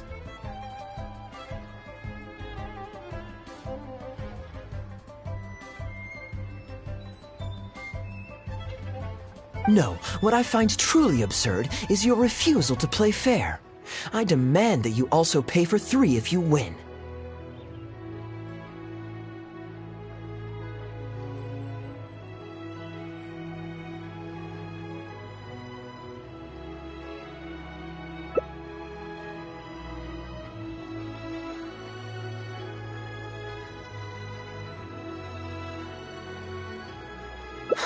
Fine. You can have your apology if you win, but on one condition. We'll do the best of three, and the winner pays for the table.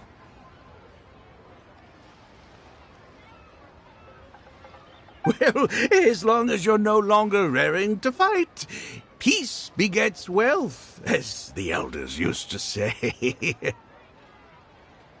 Why do you join us, Mr. Bai?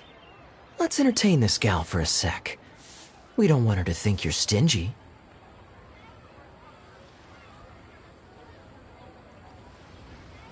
But I wasn't even a part of your argument. What are you trying to say, Mr. Bai? Whose side are you on here?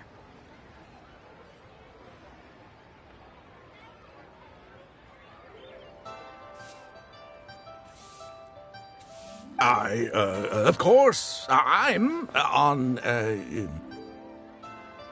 And anyway, it's no big deal if you win. It's just a few cups of tea after all, so you can just take it from your fees as my guide.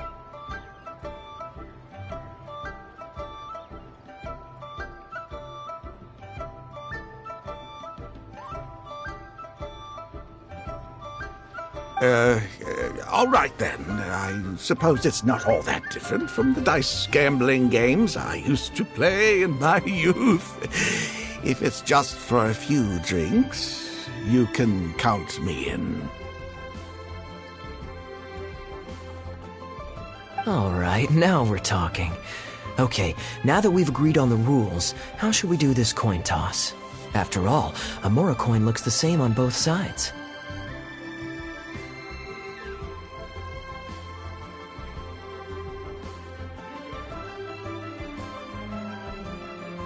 Well, that should be simple enough. Here, I'll take this coin and ask the counter to draw a line on one side. You two can wait for me.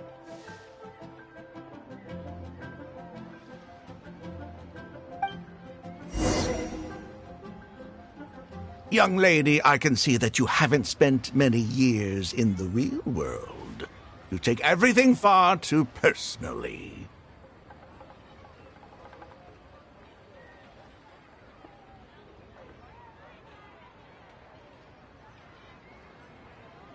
I, too, only met this Mondstadt millionaire by complete chance today, but we're getting along just fine. I actually came here to meet with a business partner to count the cash from 2 recent investments, when this gentleman struck up a conversation with me.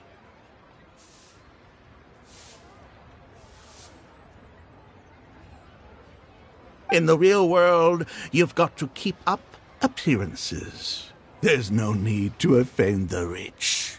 After all, if you keep them happy, you can probably make some more off of them, too.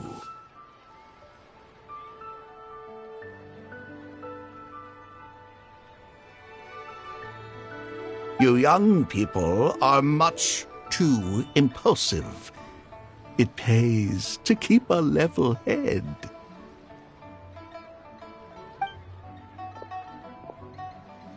Just so we're clear, let's say the marked side is heads and the unmarked side is tails. Everyone has to pick a side before the coin toss. Oh, and no takebacks.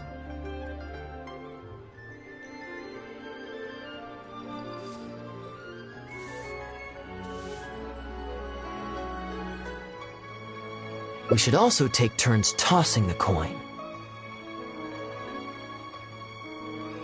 Sounds fair to me. Why don't you do the first toss, Albert?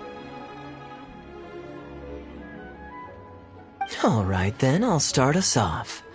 Here we... Oh, wait, I nearly forgot to collect everyone's bets. Mr. Bai, heads or tails? I suppose the choice is arbitrary since it's a 50-50 chance. I'll go with tails. Let me think. I'll also go with tails. What about you? Heads or tails?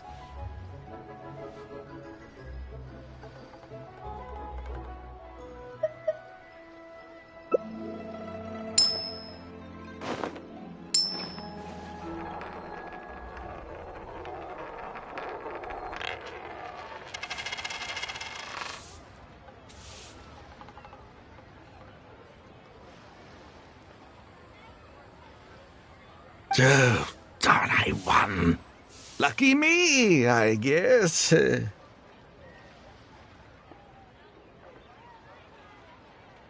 I won as well. Guess there might be a formal apology in the cards after all.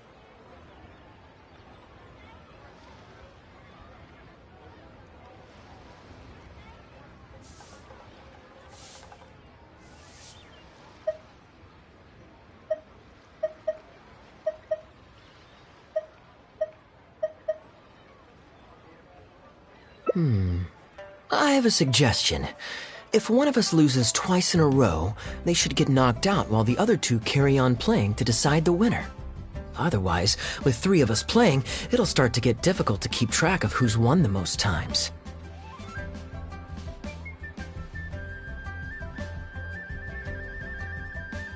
I flipped the coin last time, so why don't you go next? I don't want you blaming my coin-tossing skills if you guess wrong this turn. Here. Now just wait a second, my dear friends. Please let me do the second toss. Oh? Anxious to take your turn, Mr. Bai? You are both young, and I've already seen your short tempers for myself. If Albert loses this round and this young lady wins, you'll be tied. And before you know it, you'll be at each other's throats again.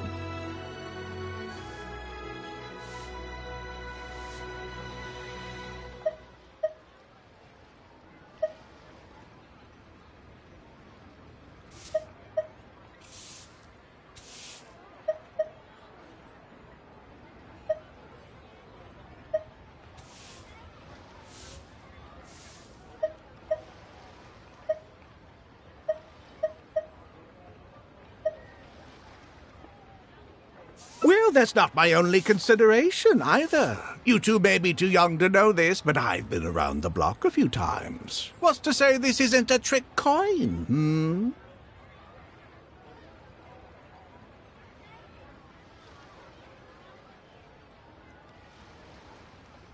In dice games, people use all sorts of methods to rig the game. Some even fit the dice with mechanisms that give them whichever result they want.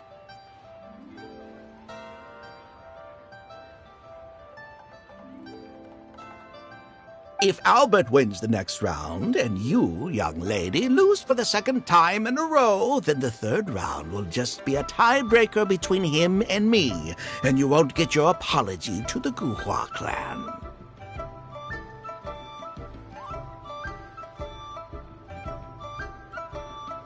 If that happens, only for you to then find out that the coin was rigged all along, you're sure to accuse me of working with Albert to scam you while mocking the Guhua clan. I can only imagine the kind of vengeful warpath that would put you on.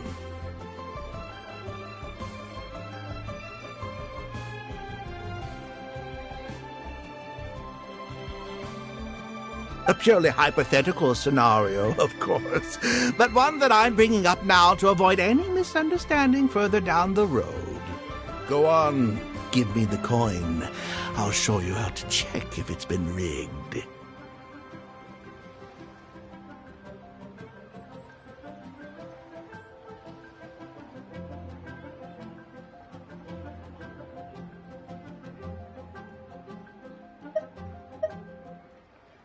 Very diligent of you indeed, Mr. Bai. Looks like I chose the right person to be my guide. Here, take it. A rigged coin will always be a little heavier than a normal coin, you see. This one seems perfectly normal to me, however. But don't take it from me. Why don't you test it for yourself?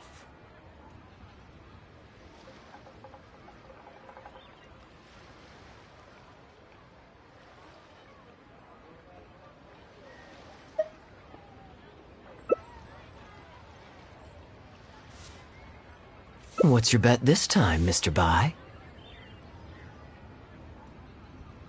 I'll stick with tails. Tails, huh? Well, you seem to have a feel for this, so I guess I'll match your bet again this round. Tails it is. And you?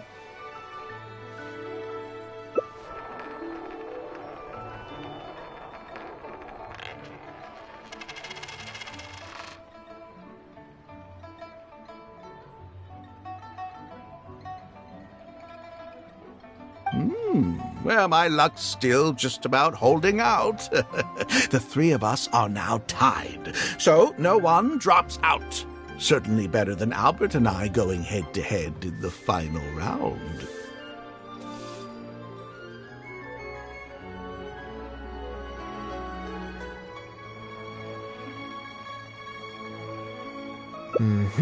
Well, here you go.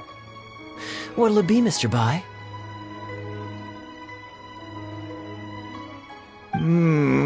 It's a tough decision this time. That's what makes it fun, isn't it? Anyway, there's no need to stress.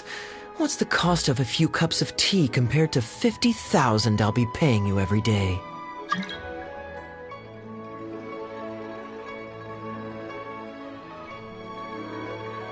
You make a good point. All right, I'll take heads. Okay, and now it's my turn to guess. Not that the outcome matters either way to me. I won't even notice the more's gone. Whatever, I'll take tails.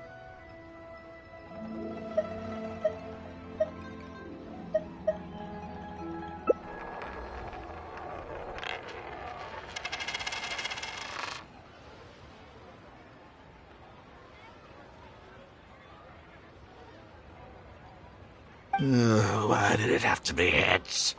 This whole thing started because you two got into a spat, and now I'm the one that has to foot the bill.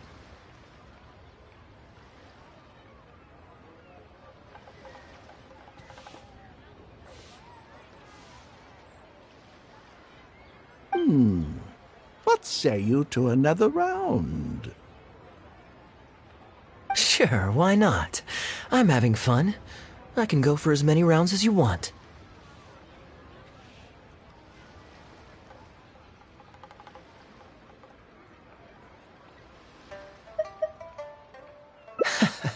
What a miserly person. Do as you please. The two of us can play. But, Albert, all the fun of gambling is in the stakes involved. What say you to throwing a little loose change into the pot? Oh, come on now. No need to walk on eggshells here. Let's keep it simple, shall we? If you guess right, I pick up the tab. But if you guess wrong, I'm afraid it's still on you.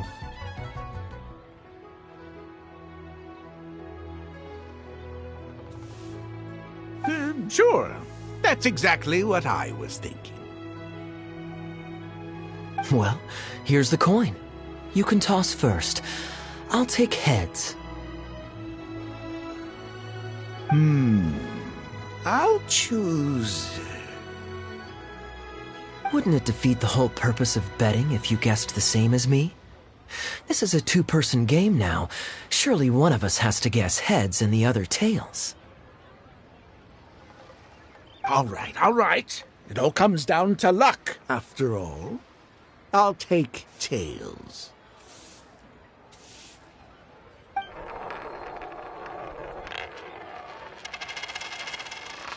Ooh, looks like Rex Lapis has smiled upon me today after all. Thank you for the tea, Albert.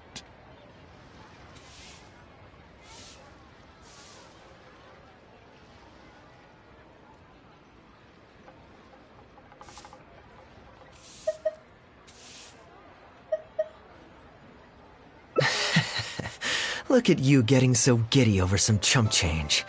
It's like you've never gambled with real money before, my old man.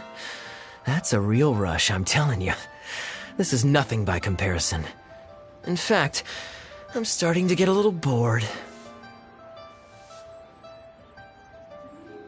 Well, in that case, would you care for another game? Sure.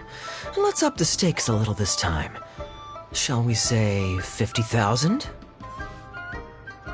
Oh, maybe that's a little on the high side. What, 50,000? But that's just a single day's guide pay for you. All right. I'll bet tails. Great, then I'll bet heads. No takebacks.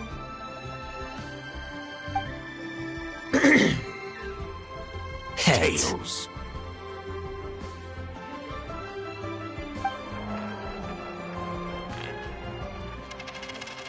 Oh, how unfortunate. I shouldn't have gotten greedy.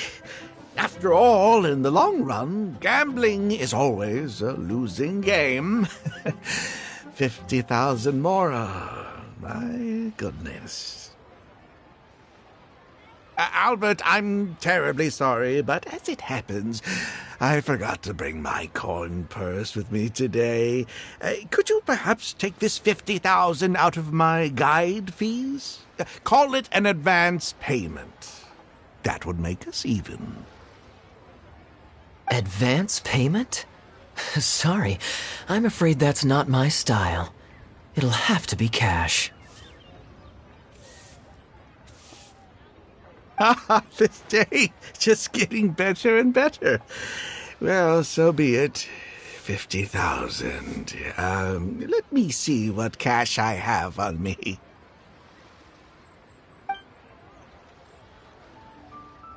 Just 50,000? That's not what we agreed on. Huh? What are you talking about? I think you'll find that our bet was for 50,000. No, it wasn't. The amount was 1 million.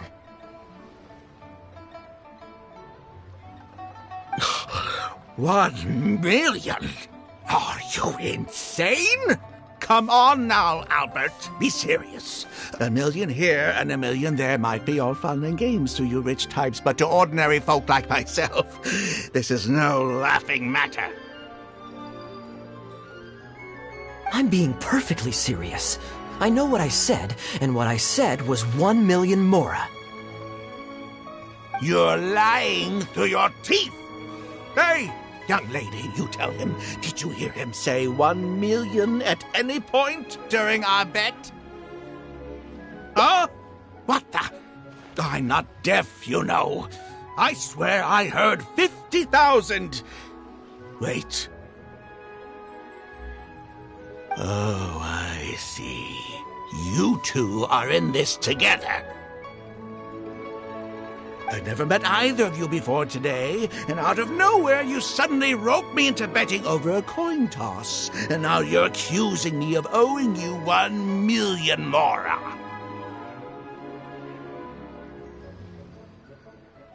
Huh? Do you have any idea who you're trying to cheat? I know all the tricks in the book.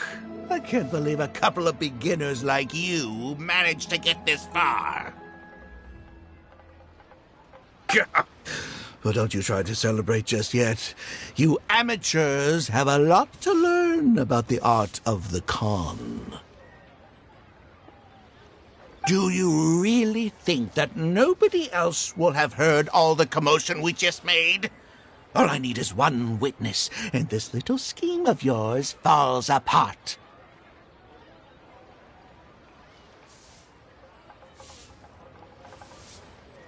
Frauds! Frauds, I say! These two kids are trying to scam me out of my hard-earned mora! Hostess! Oh, hostess! Come quickly! How pathetic. What is going on here? If you can't abide by our rules, you're not welcome at Yenshang Tea House. I don't care what the issue is. You don't get to make a racket like that in here. Halberd! Fang!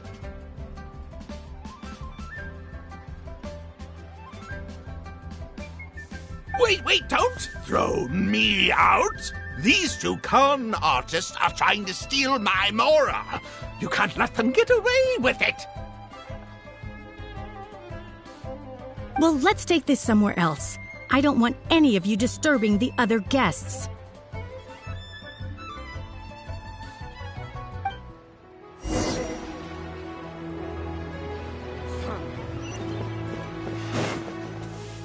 Okay, you two. Care to explain yourselves? Gladly. He's making up completely spurious claims. We were betting mora over a few coin tosses, and now he wants to back out. In the land of contracts, of all places. He won 250,000 from me, then another 800,000 from the both of us.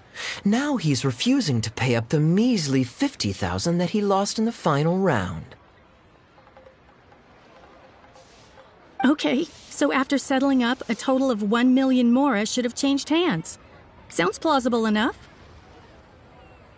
Oh, it's a complete pack of lies! Hostess, if you don't believe me, ask anyone else in the tea house. These kids were so loud, I guarantee you everybody in that room knows the true story. Sorry to interrupt you all, but you're witnesses to the situation here. Is what Mr. Bai says true? Oh, thank goodness you're finally here. What took you so long? That old guy's been bragging about the mora he's won so loudly, I'm surprised the whole street didn't hear him. I was about to report him to the Ministry of Civil Affairs. Leave me out of this. I want nothing to do with gamblers and scammers. Please, just bring me my check. Our new owner laid down the law not too long ago. We turn a blind eye towards casual games of dice, but there is zero tolerance for any explicit gambling with real mora. Return any winnings to the party you took them from, and we'll say that none of this ever happened. Otherwise, I'll have to bring in the millilith.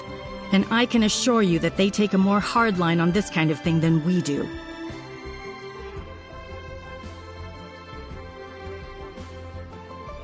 Why should I have to give them any mora? I don't have any mora on me. Oh, but I think you do. 2 investments, was it? One of them to the tune of exactly 1 million as it happens.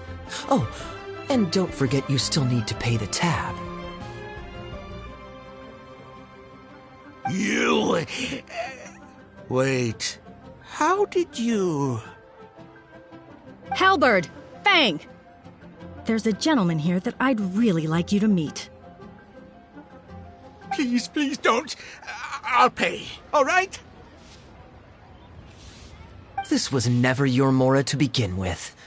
We'll be returning it to its rightful owner now.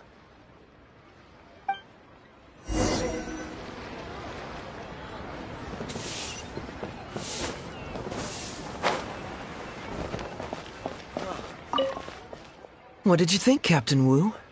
Could you hear clearly from your corner on the second floor?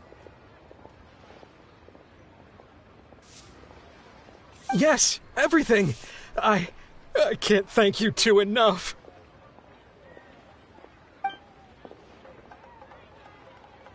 Woo. This was your doing, wasn't it? You and this Mondstatter planned the whole thing. Along with that blonde one. And all the customers on that floor were in on it too, weren't they?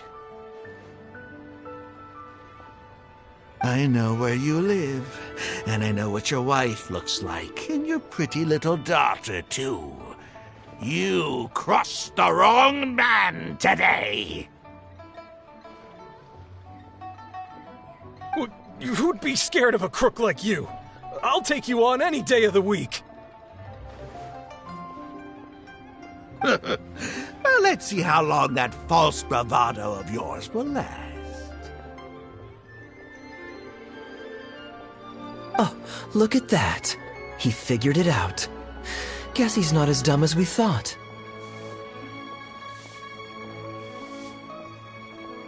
Don't you two get cocky either. Just you wait. I will hunt you down. My apologies for having to leave this question until you'd vacated the premises, but I couldn't have things escalate inside the tea house. I hope you can understand our position. I noticed that all the guests on the second floor were present before you took your seats, then left almost immediately after you did.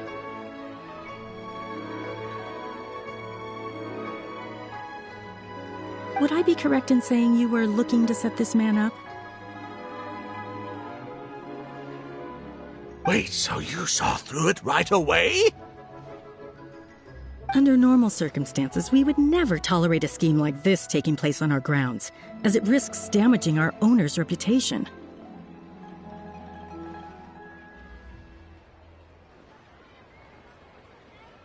However, I understand that our owner holds the traveler in high regard and must have good reasons for their actions. Still, I would appreciate an explanation, if only so that I can answer to the owner. Ah, as I thought. When you're operating on someone else's turf, you run the risk of clashing with the master of the house. Thankfully, we considered that possibility before going ahead with our plan. Over to you, brave hero. You're the one with the connections in Liyue. It's your time to shine.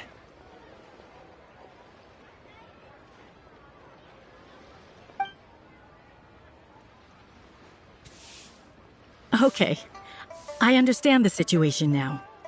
It goes without saying that I have no wish to stand in the way of your chivalrous deeds. I'll report everything you told me to our owner.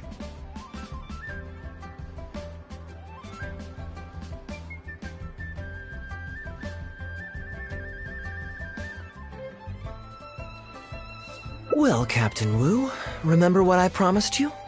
What do you think? Angry and frustrated enough for you?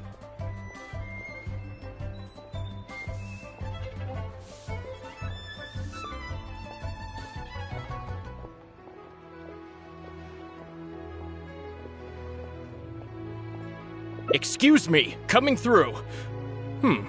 Is this the Mr. Bai you reported to us? Yes, that's him all right. The one who scammed Captain Wu. Wait! Where's your evidence, And Wu, you've already recovered your Mora. You don't deserve to be punished twice for the same crime.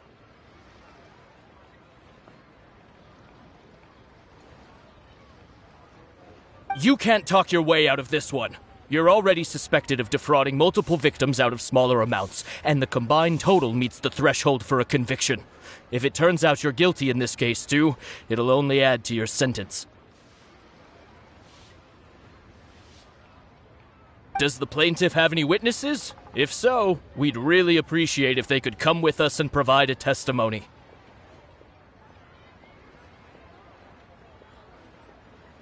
You got tangled up in this too, huh?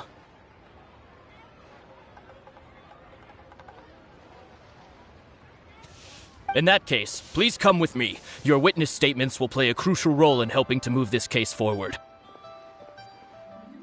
Don't worry, we won't take up too much of your time. And you, sir, can stop twiddling your thumbs. You're coming with us, too. Hey, keep your hands off me. I'll cooperate. Stop manhandling me.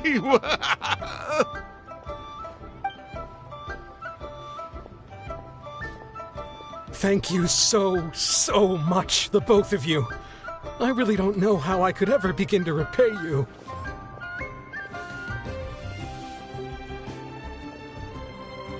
Well, I have an idea.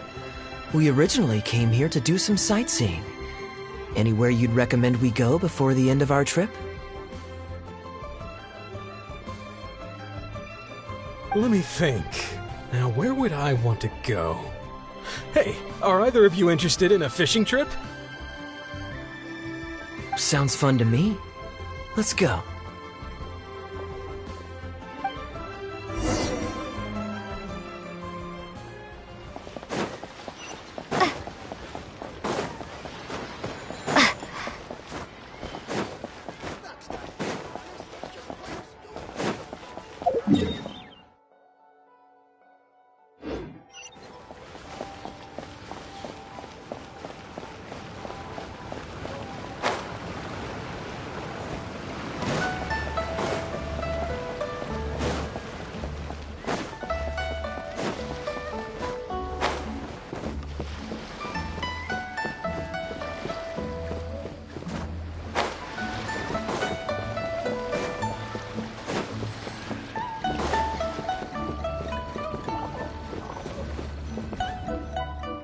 Well, this was certainly an eventful end to my trip.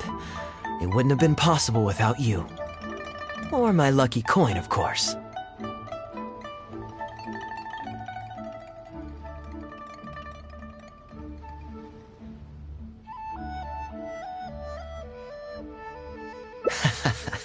Wouldn't be much of a lucky coin if it had. Besides, I already taught you how to become attuned to it. You still need some practice to master the technique, but luckily it decided to play nice and spare us any more complications.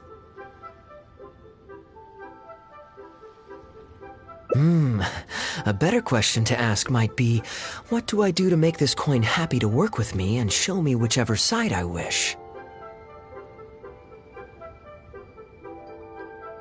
My answer would be that I tell the coin a joke every time I toss it into the air. If it finds my joke funny, then it cooperates with me.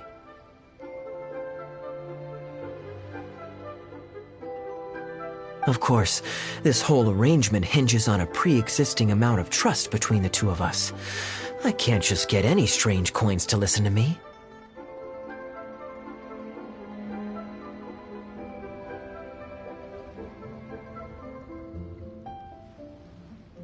Yeah, I was a little surprised when he unwittingly called out our trick coin, but it didn't matter.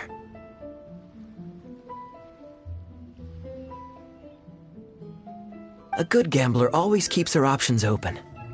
You have to have a contingency plan for when the odds are against you.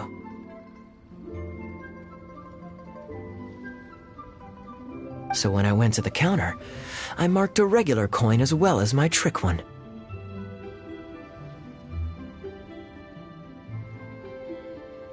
That safely avoided any risk of him finding out about the trick coin. But it also meant that we wouldn't be able to control the result of that round. But hey, what does it matter? The fact that he made things a little more challenging only made it all the more exciting to watch him slowly but surely fall into our trap.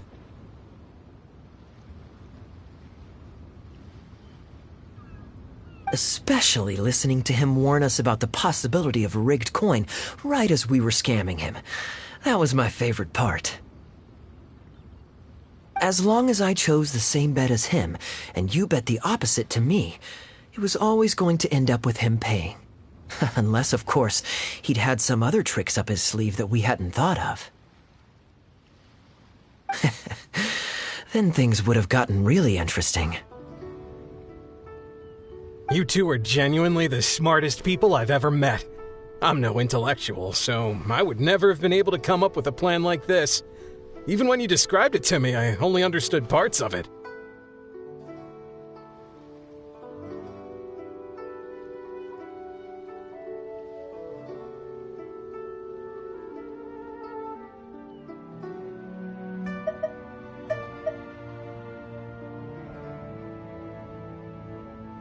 Well, I may not be the smartest guy around, but one thing I do know is this. One should always return tenfold the help that they've received from others. We were just ordinary acquaintances. You had no reason to help me as much as you did.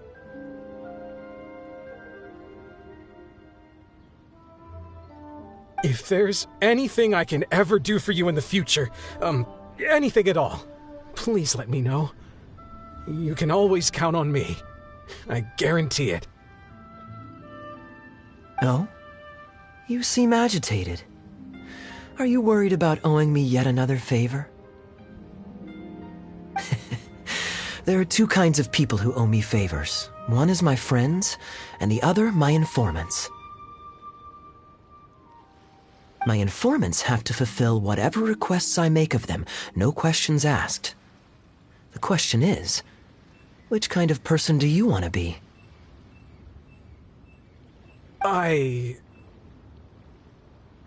And you're torn again. Too afraid to ask to be my friend, but also daunted by the dangers inherent in becoming my informant.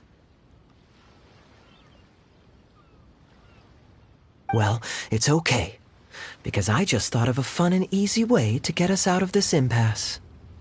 Let's do a coin toss.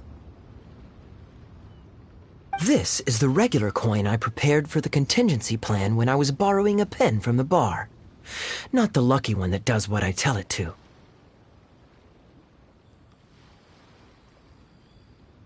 If it's heads, we're friends. But if it's tails, you're at my beck and call. May the Lord of Geo decide.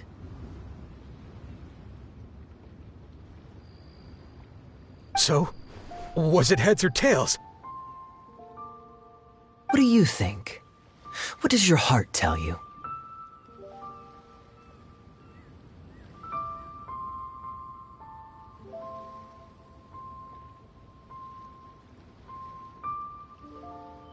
I understand now. You have my most sincere gratitude. No, that's a little too formal. What I'm trying to say is, here, your fishing rods, my friends.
You're always so busy. It's high time you gave yourself a proper break. Even the sharpest blade loses its edge if it's always in use. Regular maintenance is essential for reliable performance. And anyway, life is short, so we should make the most of the time we have. Right now is the perfect time to relax and enjoy ourselves. And who knows how many other chances we'll get. So come on, what do you say?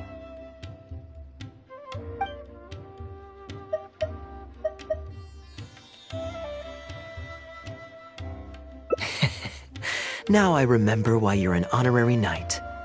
Of course being tempted by money is beneath you. Your honest character is dazzling to behold.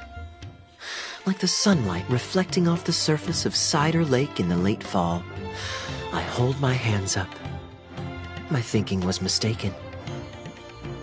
In that case, I guess today's end-of-trip blowout is cancelled. I shall pack my luggage and prepare to return to Mondstadt.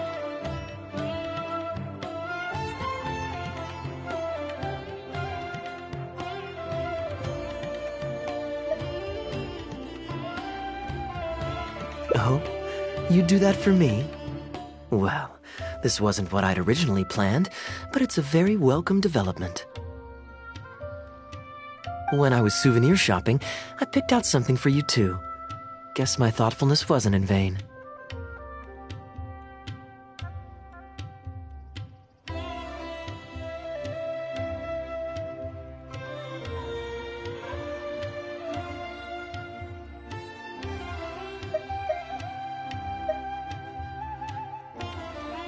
Let's keep that a secret for now. Not because I want to keep you guessing.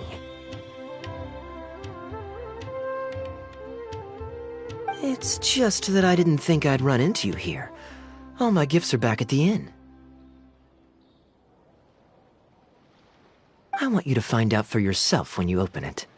The surprise is what gift-giving is all about, is it not? Then it's settled. We'll leave together shortly.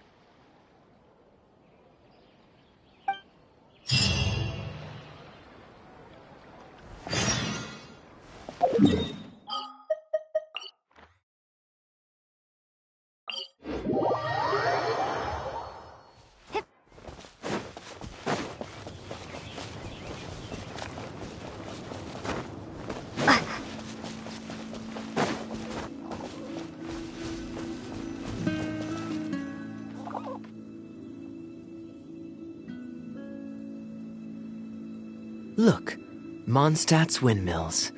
Ah, such a comforting sight. Now, as promised, your souvenir. Here you go. According to the merchant I bought it from, mysterious spirits called Jinn often live in lamps like this. And this lamp in particular once housed a very powerful genie.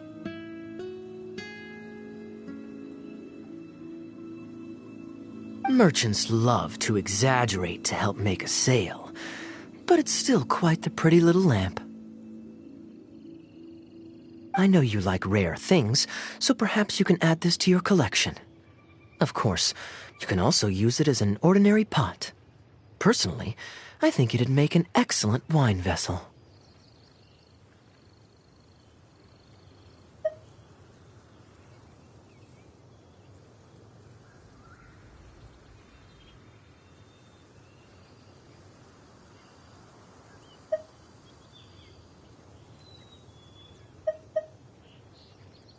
You're welcome. I'm glad you like it. I'm ready to head into the city now. You're free to join me, or you can make your own schedule. I could give everyone their souvenirs first, but I'm not sure whether I'm in the mood for running around and visiting people right after the long journey. Maybe I'll take a breather first. But I know I'll only get bored sitting in my room alone. Ugh. Do you have any suggestions?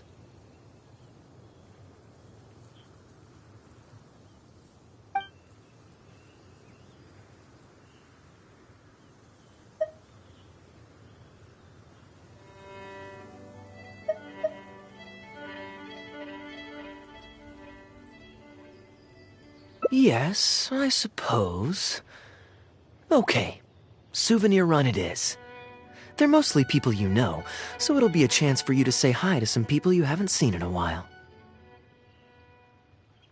Let's start by going to the Knights of Favonius headquarters. Jean and Lisa will definitely be there, and with any luck, we might run into a few others too.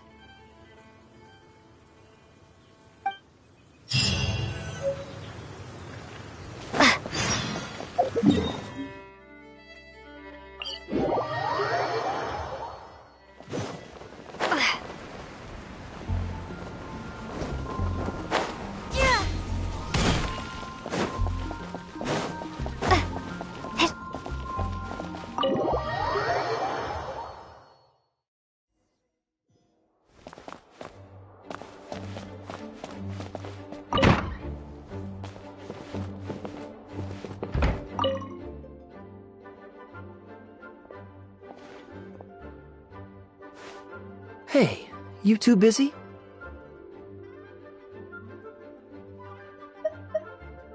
You must have had a tough journey, Kaya. Oh, it's been a while, cutie. Yes, welcome back, Kaya. Why is the honorary knight accompanying you?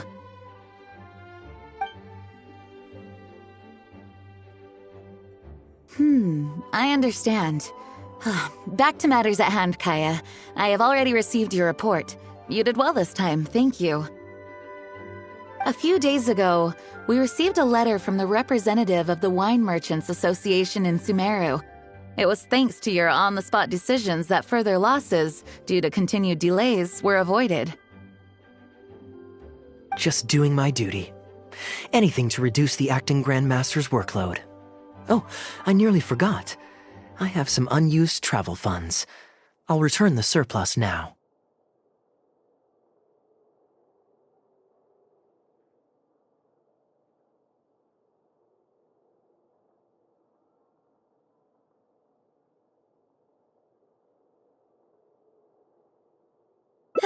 Given the suddenness of the situation and the difficulty in resolving it, I authorized a greater than normal disbursement in case of unforeseen circumstances.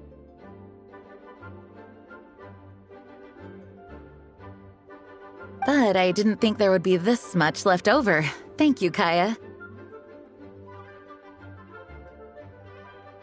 Just doing the right thing.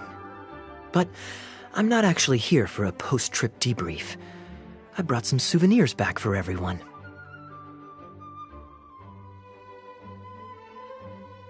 Souvenirs from Sumeru?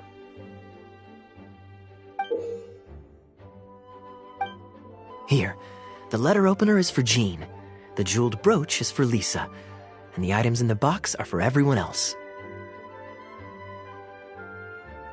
The artistry of this is exquisite. Look at the ornamentation on the sheath.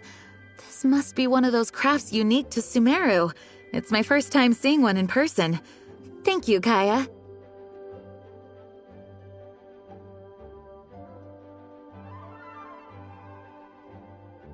I love the color of the gem in this brooch, and the setting is so elegant.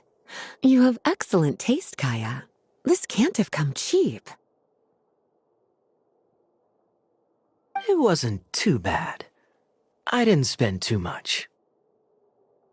Might I intrude a moment? Albedo, is that you? Come in. I finished the latest quarterly expenses report for the workshop. It's ready for your review. Traveler, greetings. And Kaya, welcome back from Sumeru. I haven't seen you in a while.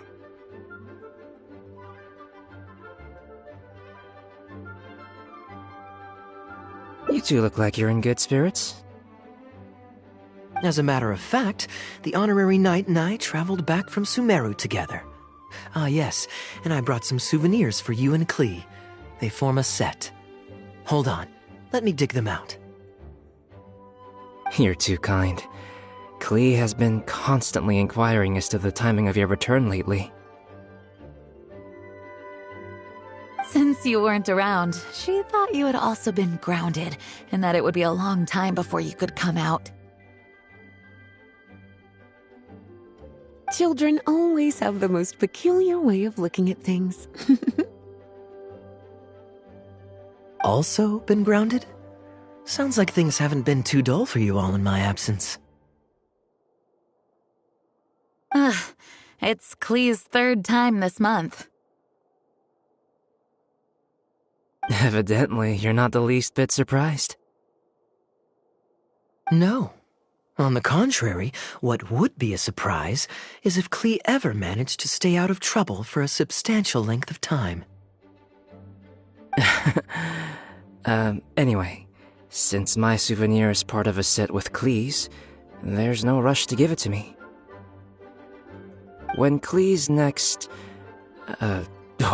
released, I'll bring her to see you sometime. We'll collect our souvenirs together. Sure, makes sense. Leave the surprise for the person who'll enjoy it the most. I'll leave these documents here. I'll take my leave now, everyone. Kaya, I've approved your vacation request. Use this time to relax and unwind. Don't worry about the report and other work. I'll take care of it.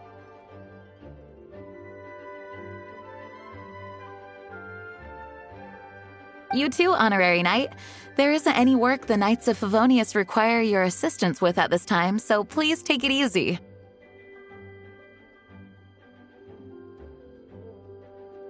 Thank you. Then we'll be going now. Enjoy your vacation. But don't forget to return the Fox and the Dandelion Sea series before it's due. Don't worry, I'm nearly done with those. I'll be able to return them in a few days.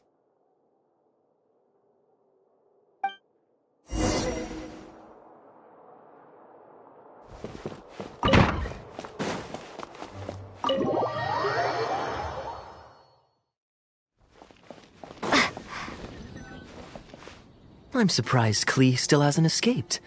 I taught her a few tricks just before I left.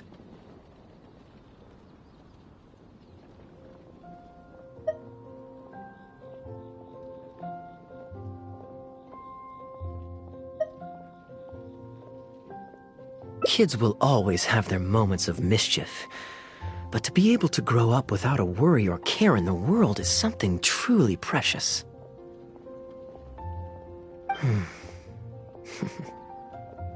Well, now that all the gifts for the Knights of Favonius are with Jean, next up is... Ooh, how about we visit the Dawn Winery under the pretext of delivering souvenirs and try to score some free wine?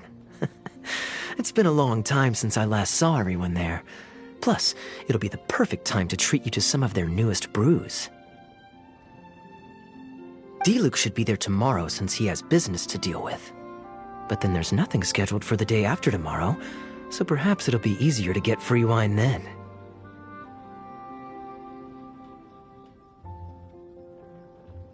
What do you think?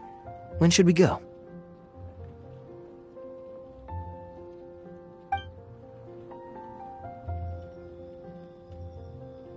That works. Then I guess we'll see D-Luke. Let's meet at the front entrance of the Dawn Winery tomorrow.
You made it.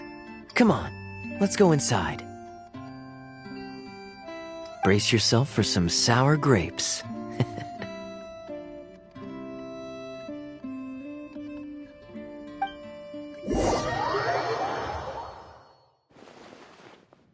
If you're not feeling well, then let me go this time.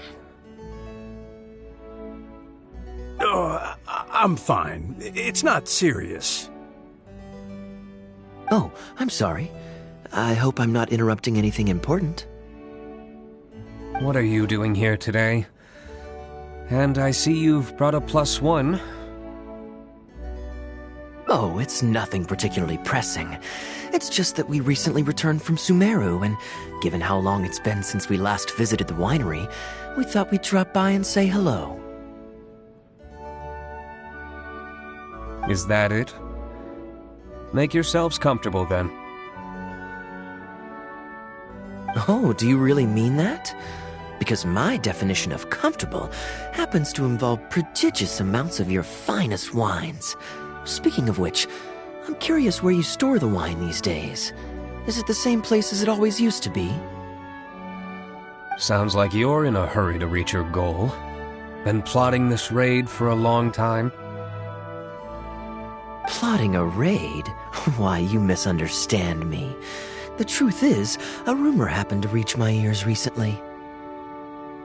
My informants tell me that last month, the Dawn Winery spent a large sum of mora on 2 bottles of limited edition Northland Valberry liquor. However, it turns out that they were likely just cheap knockoffs masquerading as the real thing.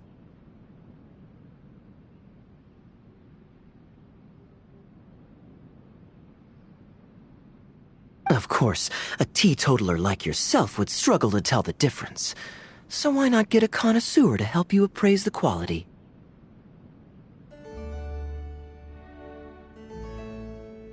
Oh, wait. But the sterling reputation of Dawn Winery is at stake. Why, if you really purchased bootleg liquor, that would be scandalous. Better to have unknown and insignificant alcohol aficionados do the taste test for you, to prevent word getting out. Quite the story. You used that one last year. Got anything else?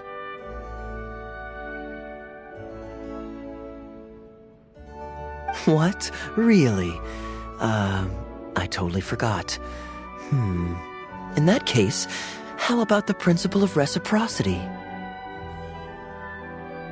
Here, this is for you. I bought it for you in Sumeru, and it cost a veritable mountain of mora.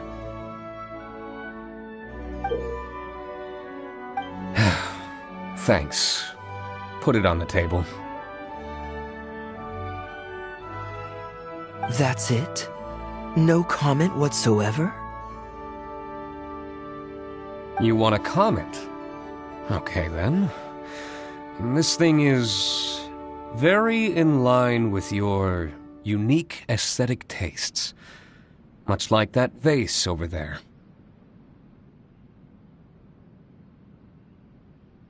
Elzer, fetch a bottle of this year's newest batch from the warehouse, or else someone will keep blathering on with endless excuses. One moment, Master Kaya. I shall fetch it immediately. What's wrong, Elzer? Are you okay? My throat is a bit raspy is all. It got better after I began taking medicine, but recently it flared up again. Other than a bit of difficulty breathing now and then, it's nothing to be concerned about. Many illnesses are caused by overwork. If you don't get enough rest, medicine alone won't solve the problem. Surely you should have long since handed over the work of the winery to Diluc by now. You can't keep being Diluc's butler. He's becoming a louse.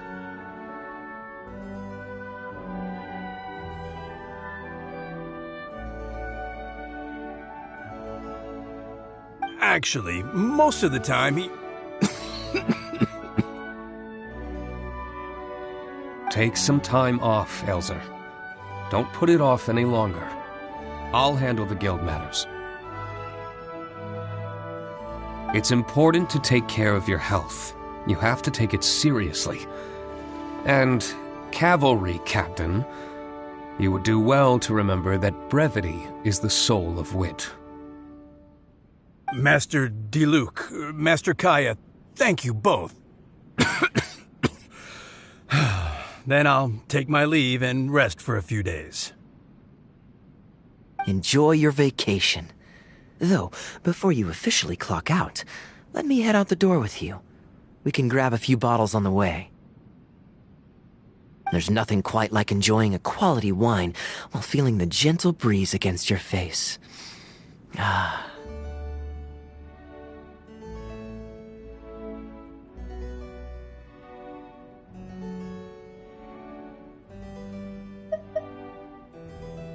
Normally I'd accompany you, but unfortunately I still have some pressing matters to take care of. My apologies and regards to both of you.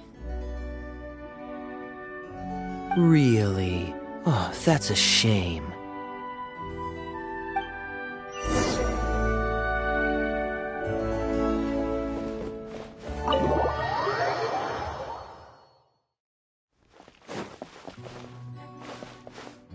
I asked Connor to select a bottle of our best. He'll bring it by shortly.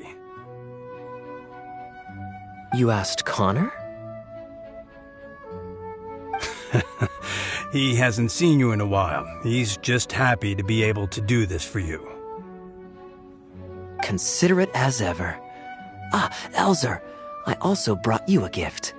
Here, this belt buckle's for you. Such artistry. Thank you very much indeed. I'll put it on as soon as I get home. Glad you like it. Go on, enjoy your time off. And don't forget to see a doctor. Very well, Master Kaya. I'll be taking my leave now. Elzer is a good guy, and he's very responsible. But with 1,000 different things to worry about each day, that same sense of responsibility wears him down. Master Kaya, your wine and an apple cider for your friend. All freshly fermented this year. Please, have a taste. Traveler, this one's for you.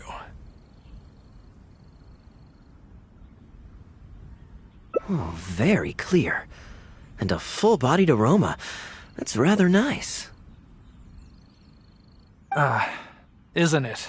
This one's a little on the sweeter side, but I can go grab a dry one if you'd prefer. No need. Sweet is just fine. Let's drink one together. Don't mind if I do. I haven't caught up with you like this in a long time. We used to always pour the first glass for you when cracking open a new barrel. With you gone these past few years, I've had to drink it for you.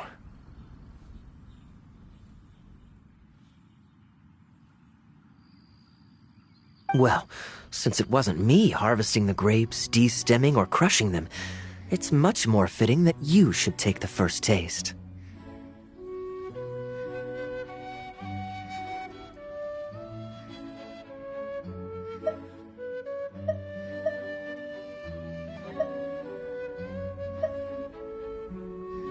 Crushing the grapes improves the aroma and color of the wine during the fermentation process. If you're curious to learn more about the winemaking process, you can read our Fruit Winemaker's Manual.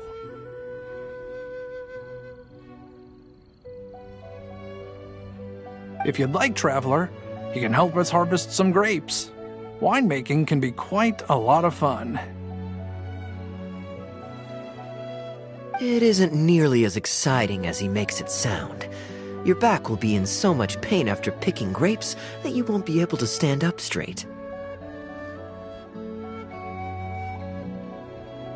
Master Kaya is right. Harvesting grapes is back-breaking labor. But seeing the grapes turn into grape juice, then ferment into wine, is a fascinating experience. And every person at the winery should have a chance to share in it. Wait, so D-Luke actually helps you with the winemaking? Oh, goodness no. Master D-Luke is far too busy, not just during the day, but even at night. Oh? And just what is D-Luke always so busy with? Well, come nightfall, he's always out there, networking, and so on. Master Kaya, you may be surprised to learn just what lengths Master D-Luke is willing to go to for the sake of the business. Connor, you're an awful liar. I hate to see you struggle. Oh, so Master Kaya, how do you like your drink? I remember you weren't very interested in wine when you were young.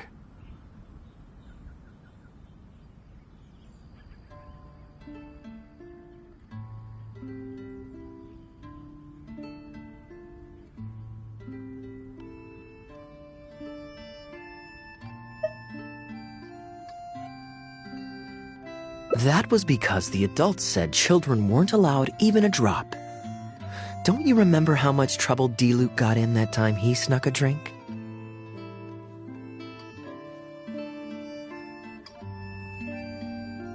Ah, yes, of course.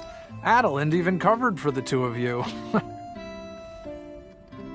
But on a serious note, having grown up at a winery, I spent my childhood watching Tunner plant the grape seeds, waiting for them to ripen on the vine, harvesting them together and waiting for the alcohol to ferment. Even though I couldn't help with making distilled spirits, watching everyone work was fascinating. How could anyone not love to drink with a childhood like that? So, let us raise a glass to wine itself, and in thanks to the gracious hospitality the winery has shown us today.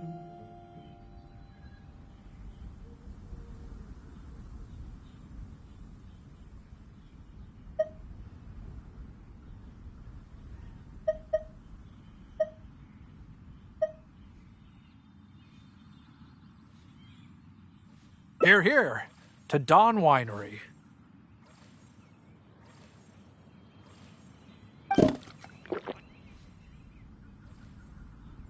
Speaking of wine, Connor, I have a gift for you. It's a decanter set from Sumeru. I get a present too? Thank you, Master Kaya. Time really does fly. I still remember the days when everyone was giving you gifts at your birthday parties when you were young. Now I have wrinkles and Tunner's bent double, while Master Kaya is the cavalry captain of the Knights of Favonius. How is Tunner holding up? He's still tough, but getting on in years, so some things just aren't as easy as they were. But he's used to doing things his way and doesn't trust new employees to do it for him.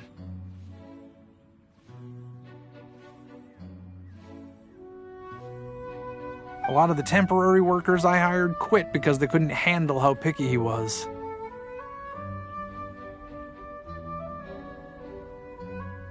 Master Kaya, if you have time, why not go talk to him about it?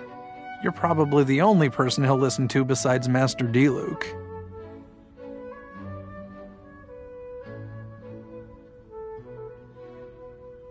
I definitely owe him a visit. I haven't seen him in some time, and I do have fond memories of the days when he was teaching me to pick grapes.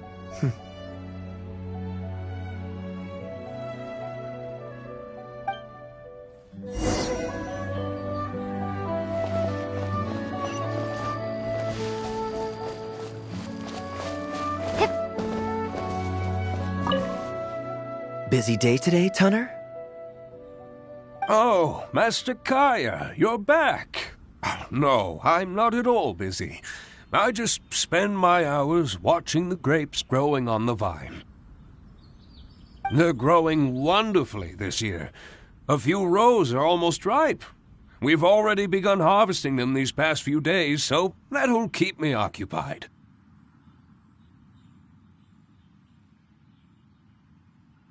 Sit. After we're done picking, I'll bring a few bunches over for you to try. No need. We were just drinking with Connor, and our stomachs are so full of wine that we couldn't eat a bite. What about your friend? Doesn't she want to try?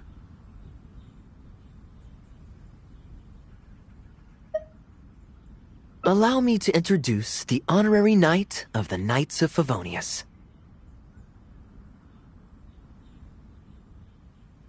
Ah, the honorary knight in the flesh. There are so many talented people in the Knights of Favonius. You all have bright futures ahead of you. Harvesting grapes is hard work. Let me help you. Do you still remember how I used to help out when we were short-handed?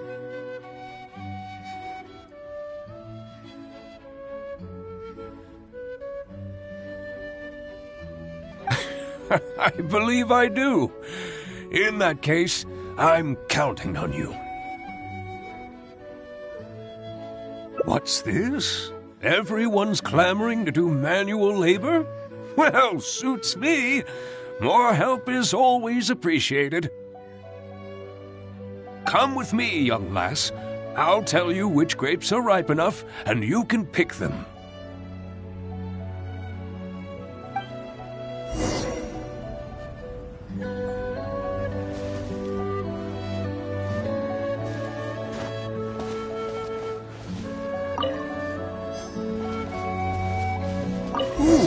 You have nimble hands, lassie. Master Kaya wasn't nearly so careful when he was young. He mangled so many his first time. What a waste. Fortunately, the young master has a good head on his shoulders. Didn't take long for him to get up to speed. And now he's turned into such an outstanding young man. Polite and kind. If I had a son as exceptional as Kaya, oh, I would be the happiest man in Mondstadt.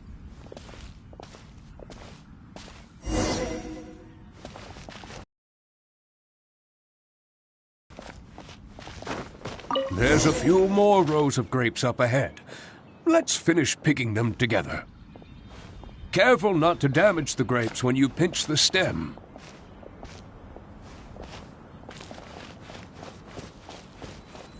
These grapes look excellent.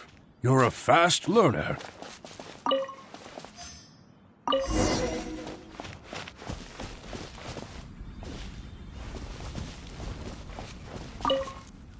I'll take them. Good job. Master Kaya left the winery and moved to Mondstadt. Just like my own son, Guy. He left home to join the Knights of Favonius, too. I don't know him like Miss Adeline or Master Diluc do, but I know that no matter how old your child gets, they always need a home they can come back to. And without family by your side, you at least need the companionship of friends. I've been working here for decades and watched him grow up with my own two eyes. Sometimes I get the sense that there is something bothering him, something deep-rooted. But he guards his secrets closely. Or perhaps he just doesn't want to involve us. After all, I doubt that we could help him.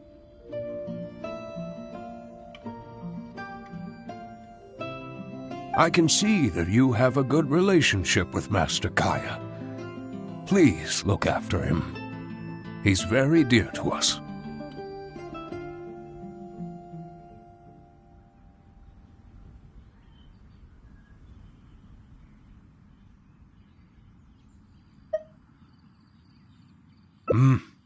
That he is, yes.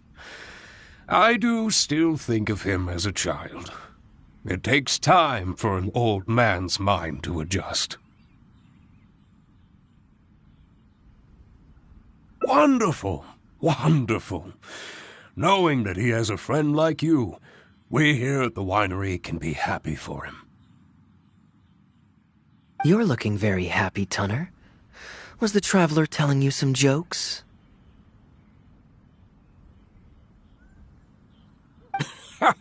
No jokes.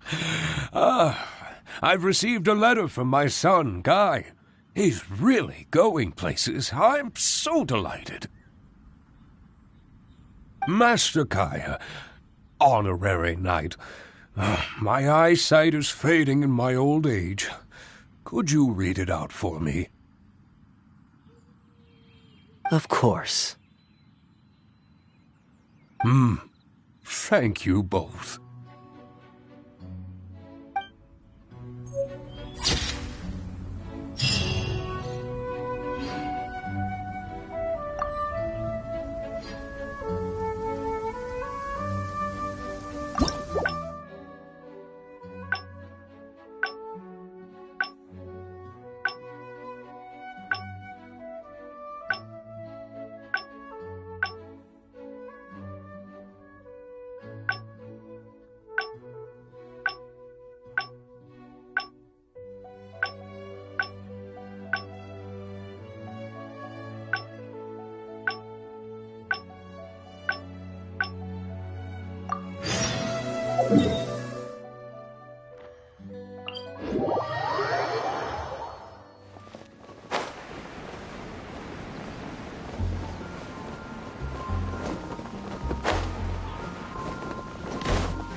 I'm surprised Klee still hasn't escaped.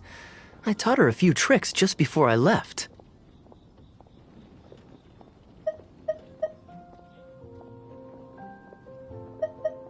Kids will always have their moments of mischief, but to be able to grow up without a worry or care in the world is something truly precious.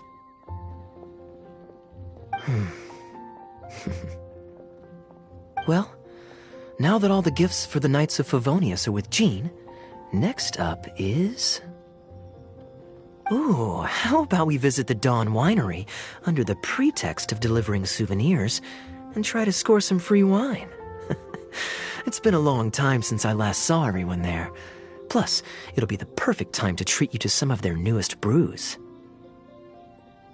Diluc should be there tomorrow since he has business to deal with. But then there's nothing scheduled for the day after tomorrow, so perhaps it'll be easier to get free wine then. What do you think? When should we go?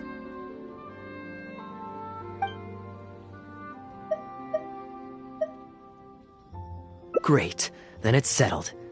Let's meet the day after tomorrow at the front entrance of the Dawn Winery.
You're more punctual than I expected.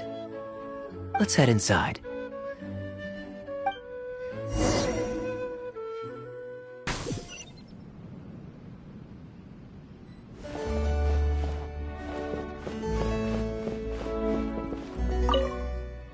Master Kaya?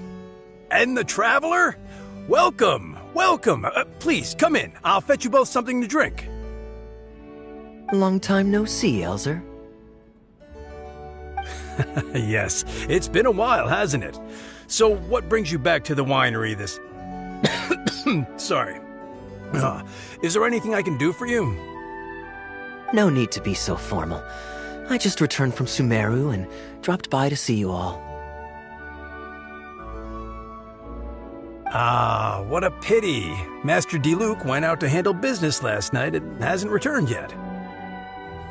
Never mind. The main thing is that you and Adeland are here. Oh, speaking of Adeland, where is she?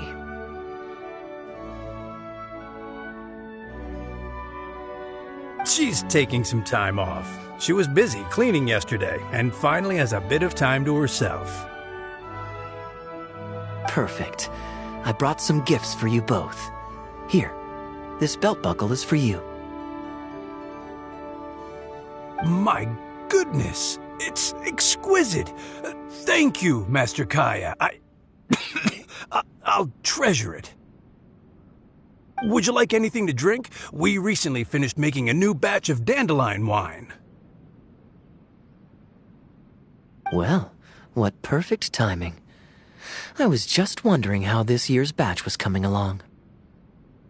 Let me fetch a barrel and have someone deliver it to the Knights of Favonius headquarters for you.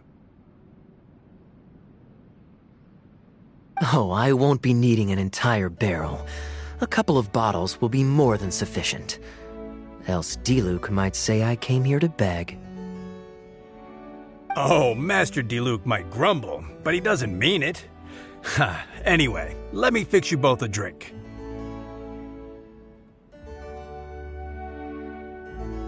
Much obliged. Then I'll have a glass of dandelion wine and a glass of cider lake for her, if you please.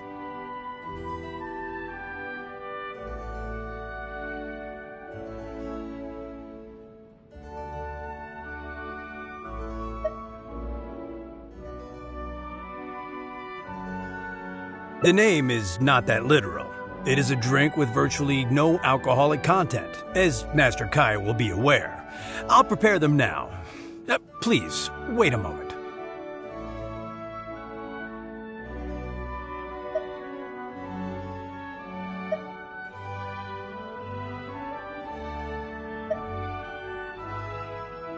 Strictly speaking, that's not entirely true. Cider Lake does have a tiny amount of alcohol in it.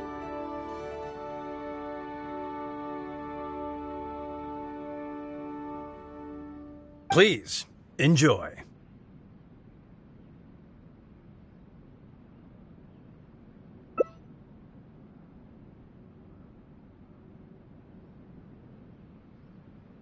Pleased you liked it. Looks like my bartending skills haven't faded with age.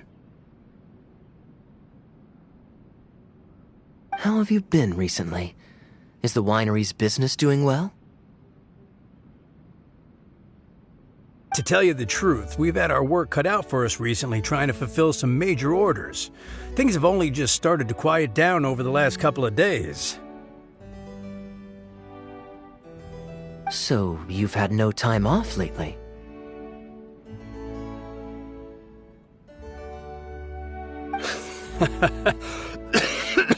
Master Diluc was concerned about the same thing. But with him being out on business for a few days, who would take care of business and the guests if I were to take time off? Maybe some other time.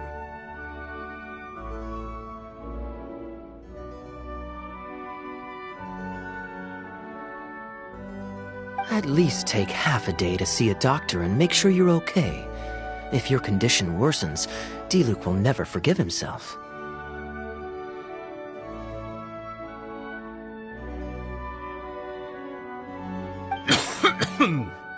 You make a fair point. If you're worried about having someone to handle the winery, why not leave it to me? I'm familiar enough with your responsibilities to cover for you for a while.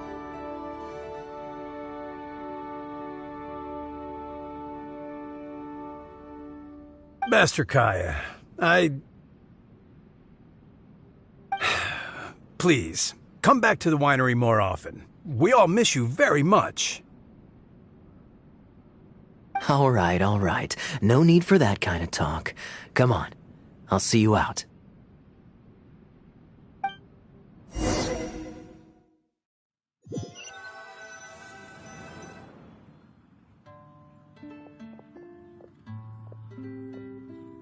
While I'm resting, I shall leave Dawn Winery in your hands. Don't worry. I'm not going anywhere. Rest easy. And go see the doctor. Such great weather today. A calm breeze and delicious wine. This is quite the treat. Though, it's a pity this batch seems a bit bland. How about I go to the wine locker and fetch one from the reserve collection? I remember it's on the second floor.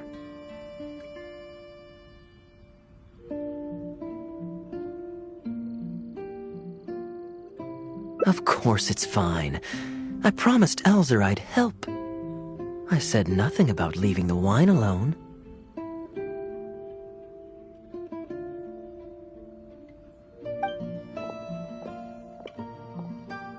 Sorry, I'm a little late to the welcome party, but I believe I just heard the words wine locker and reserve collection.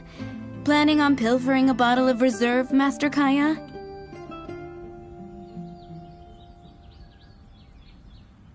The reserve collection is reserved for a reason, you know.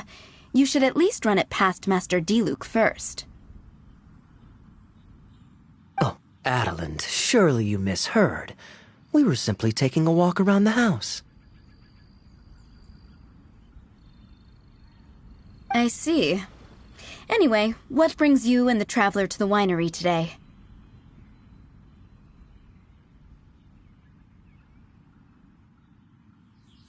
We just returned from Sumeru. It's been a while, so I thought we might drop by and say hello.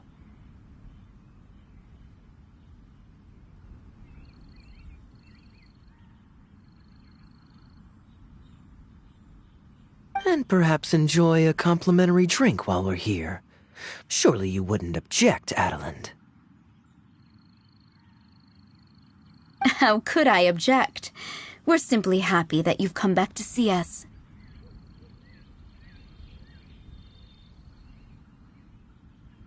Oh, Adeland, I also brought some gifts for you all. This bottle of essential oil is for you. If you rub it on your hands when it gets cold, your skin won't crack.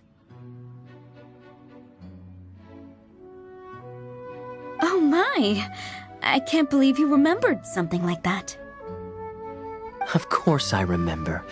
You always took such good care of me when I fell sick as a child. In comparison, this is nothing.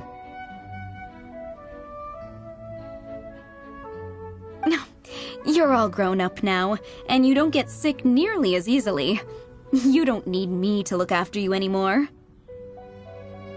True, I don't get sick as much. But speaking of being looked after, when I was in Sumeru, I did find myself and my stomach missing your cooking so terribly. Oh, are you hungry? Would you like to eat something? You too, traveler. Please tell me if there's anything you'd like to eat.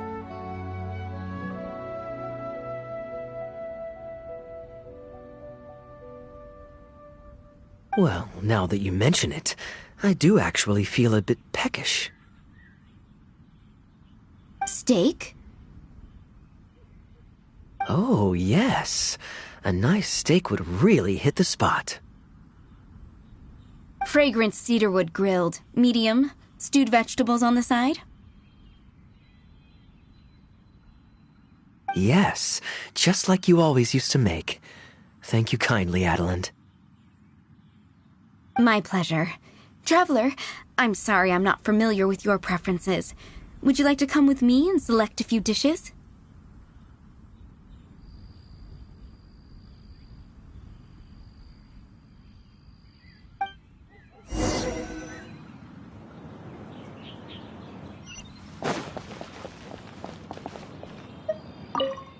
Grilling the steak over fragrant cedarwood infuses it with more flavor than pan-frying it. It's a favorite of Master Kaya's.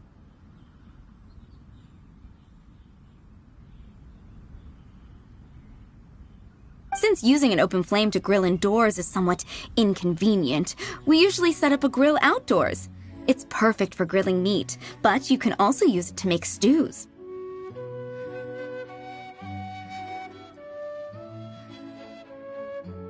I can offer you a satisfying salad, cold cut platter, and anything stewed. What would you prefer, traveler?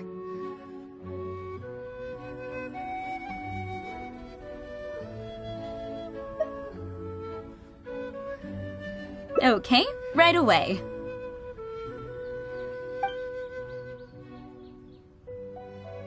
Master Kaya really likes stewed vegetables, but it takes the most time. So I'll start making that first and then prepare your meal once that's underway.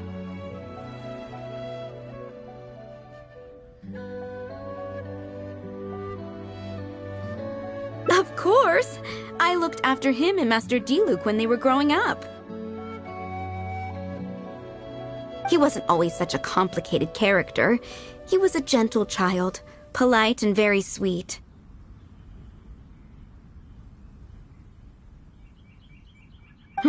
Boys, huh?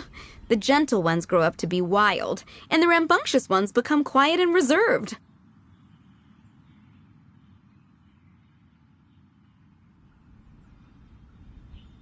At least that's my experience.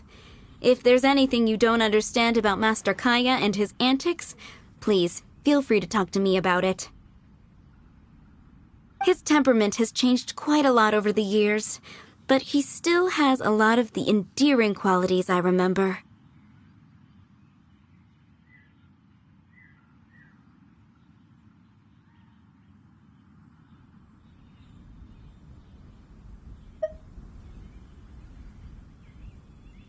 Kaya is much savvier and more mature than he used to be. Goodness knows he could be tricky to deal with. But let me share a few little tips. When he answers your question with a question, stop and think carefully about what he wants you to believe, and don't be led on by him. As for not knowing what he's up to, that's because he loves making up a good cover story.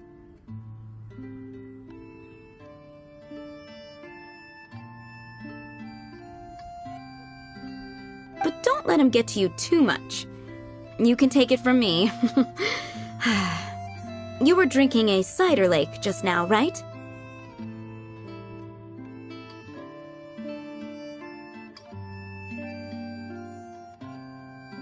Do you know why it's called that? The name was coined by none other than Master Crepus when he mixed the drink for Master Kaya himself.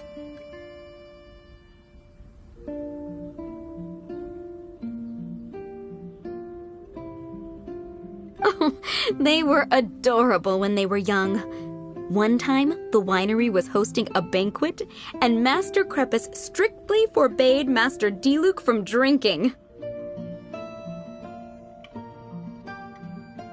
Master Diluc wasn't happy about that, and he convinced Master Kaya to team up with him and sneak into the wine cellar to steal some dandelion wine.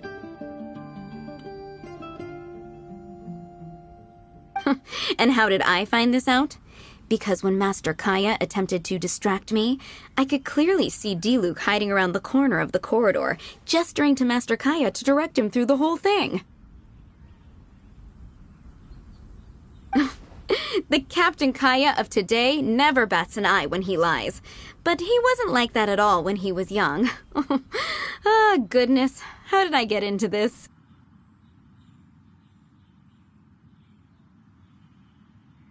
Anyway, they were discovered by Master Crepus in the end, and he was furious. He punished Master Kaya by making him write lines, and Master Diluc was forced to clean the wine barrels in the cellar.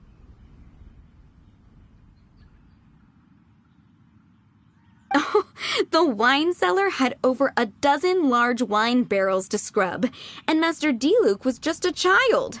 There was no way he could finish it all by himself. Master Crepus really meant to teach him a lesson. I'd originally planned to secretly finish off the work for him, but when I peeked inside the cellar, I found that Master Kaya was already there.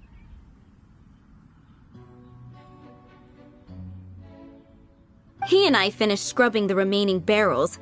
When Master Crepus saw that the bruises on Master Kaya's hands were even darker than those on Master Diluc's hands, he instantly understood the situation. Master Crepus wasn't stern by nature, so to comfort Master Kaya, he mixed him a drink and added a few drops of alcohol just so he could have a little taste. So you see, Kaya was a gentle child, and never one to boast about the things he did for other people. Sometimes he'd even deny it if asked. His friends have a special place in his heart, even if he keeps this to himself.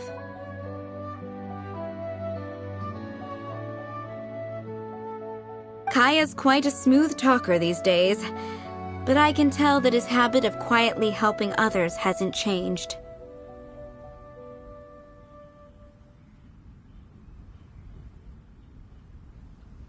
Ah, good. Okay, the stew is nearly ready, but the meat and the other dishes will need a moment. Please wait at the table. I'll be over shortly.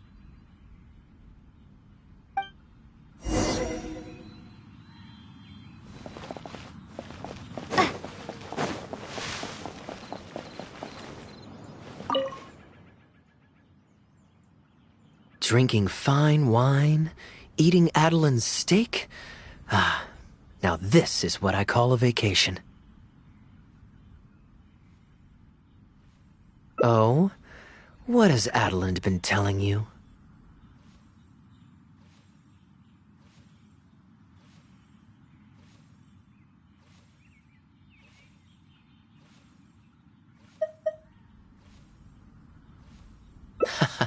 So she told the good stories. Well, shucks. Now I'm embarrassed. Food's ready. I hope you're hungry. I made a little extra, given how long it's been since you were last here. Oh, we never imagined there would be such a magnificent feast. You've really outdone yourself. Why don't you sit and eat with us this time?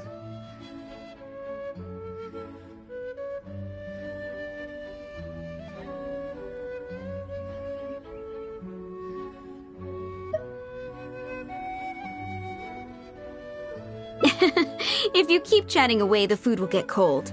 I'll wait here. Please call me if you need anything.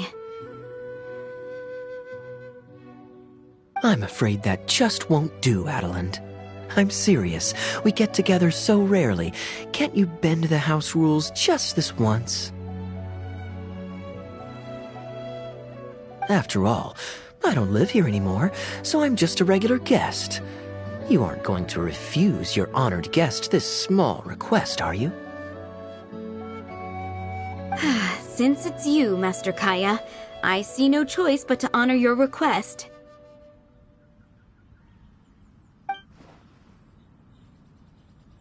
I know that us sharing a meal is a sign of our close relationship, but this is technically against the rules for a maid, so please forgive me for rebuffing you at first.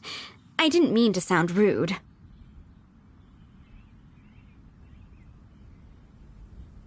Traveler, given how petty Master Kaya can be, it must be hard for him to make friends. Does he have any friends in the Knights of Favonius?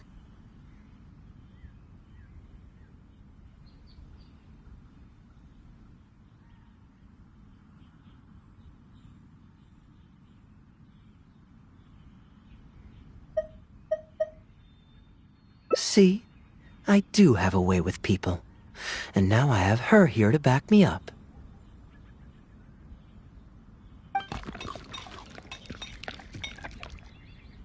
Hello, everyone. Pardon me, but is this Dawn Winery? I'm Guangzhe, a guard with the Secure Transport Agency under the Leo Communications Office. Here's my card. No wonder Elzer felt so strongly about staying. He certainly wasn't kidding about how busy it is. Mr. Guangzhe, a pleasure to make your acquaintance. The pleasure is all mine. The Secure Transport Agency has worked with your fine establishment in the past, though we have only corresponded through letters. I always found it a great pity that I, the overseer of our cooperation, have never had the occasion to visit in person. Why don't we go inside to discuss the details? No doubt the conversation will flow better with some of our wines to taste. Adeland, we'll continue our discussion later. Could you fetch some apple cider for the three of us? Certainly, Master Kaya. Please wait a moment.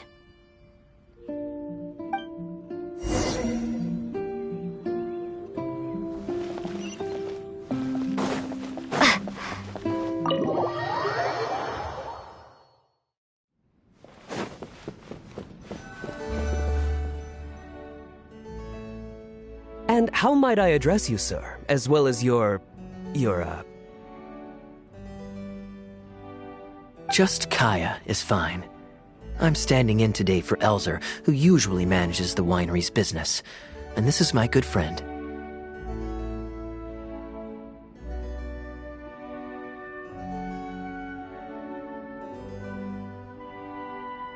A pleasure to meet you as well. I'm not just here today to pay a visit. I actually have an invitation for Master Diluc to cut the ribbon at a ceremony to celebrate our agency's business.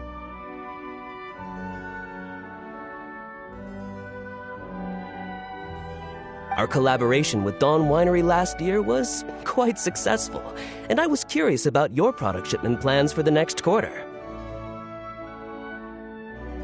If it's no trouble, please, also mention to Master Diluc that our agency has expanded this year, so if the winery has any additional needs, please consider us. Master Kaya, the apple cider you requested. Master? Wait, pardon my foolishness, but might I inquire as to your relation to Dawn Winery? I'm Master Crepus's adopted son, and Master Diluc's brother. However, as a serving captain with the Knights of Favonius, I am rarely at the winery. My mistake. I apologize for not realizing earlier. I do hope I have not done you a discourtesy. You may have misunderstood, Mr. Guangzhi. Though I am Master Diluc's brother, I don't actually live at Dawn Winery. I'm also a guest here today.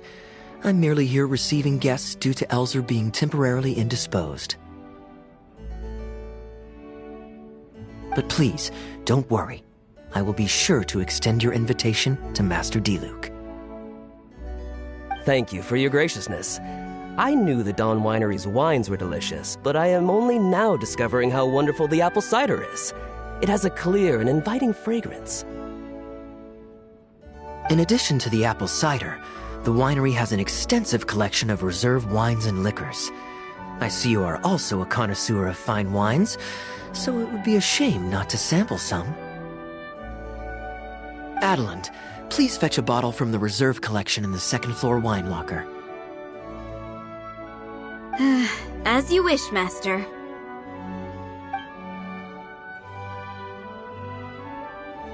Thank you again for your most gracious hospitality. Today's trip was very fruitful. Now, allow your humble servant to take his leave. Please, it was a pleasure.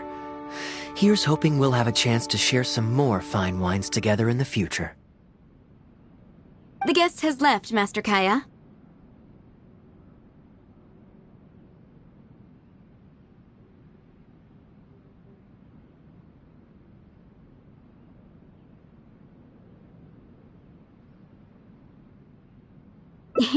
It's no skin off my nose. Master Diluc may have a few choice words when he learns of the situation, but that's all. All I really wanted to say is, you will always be a part of the Dawn Winery family, Master Kaya. I have never considered you an outsider. No matter when, if you ever feel tired, you'll always be welcome here. I understand, Adeland.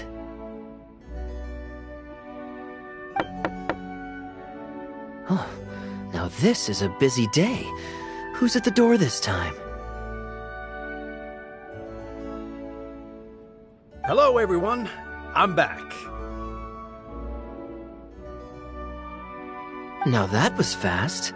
How are you feeling?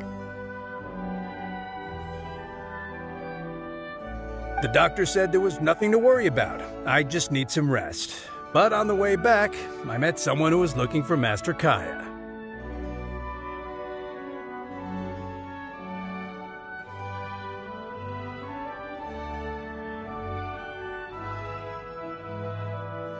Kaya! Shh! Klee's here to rescue you! Come on! Let's escape!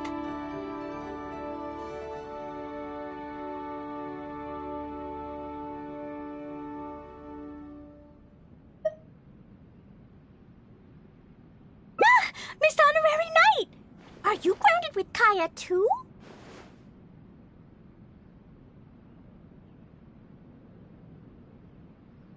Grounded? Yes, Albedo was saying something about that.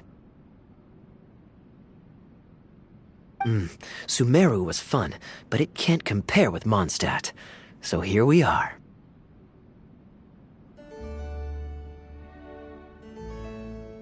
You two must have done something to make Jean mad, but that's okay. Kaya has rescued Klee loads of times before, so when Albedo told me you came back, I went and said sorry to Jean.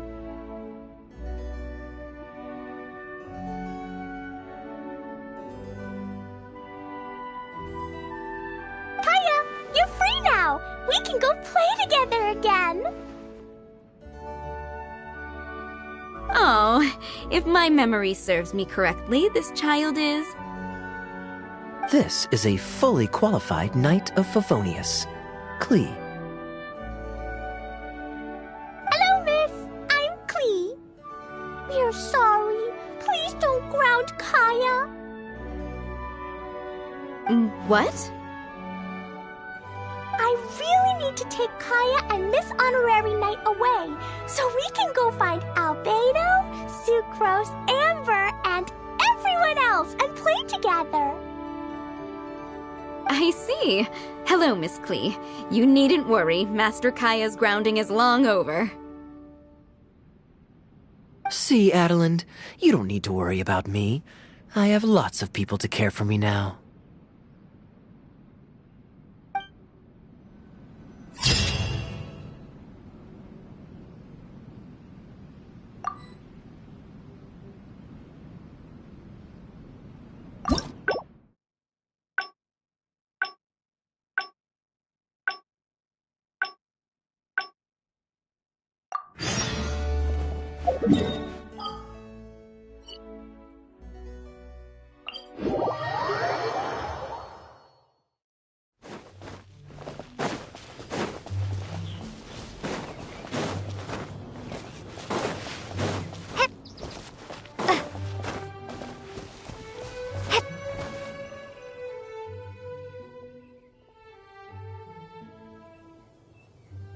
Look, Mondstadt's windmills. Ah, such a comforting sight. Now, as promised, your souvenir. Here you go. According to the merchant I bought it from, mysterious spirits called Jinn often live in lamps like this. And this lamp in particular once housed a very powerful genie. Merchants love to exaggerate to help make a sale, but it's still quite the pretty little lamp. I know you like rare things, so perhaps you can add this to your collection. Of course, you can also use it as an ordinary pot. Personally, I think it'd make an excellent wine vessel. You're welcome. I'm glad you like it. I'm ready to head into the city now. You're free to join me, or you can make your own schedule. I could give everyone their souvenirs first, but I'm not sure whether I'm in the mood for running around and visiting people right after the long journey. Maybe I'll take a breather first. But I know I'll only get bored sitting in my room alone. Ugh. Do you have any suggestions?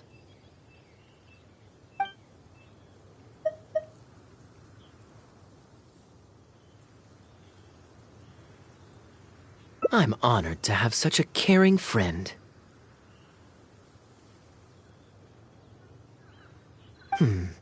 Let's go to the plaza in front of the cathedral. We can listen to the bards playing or feed the pigeons.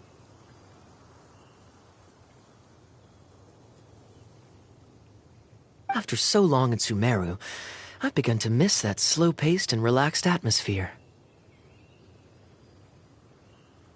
There's no rush. We can take our time and stroll on over.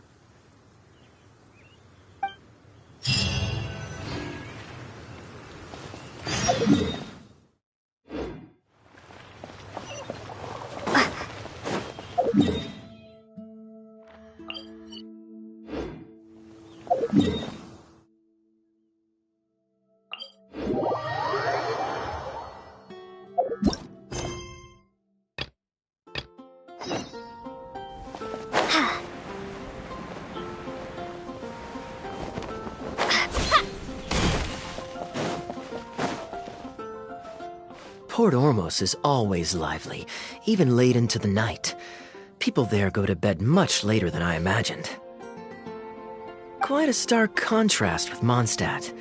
People pray and play music in the cathedral plaza during the day, but come nighttime, the streets are deserted except for the knights on patrol.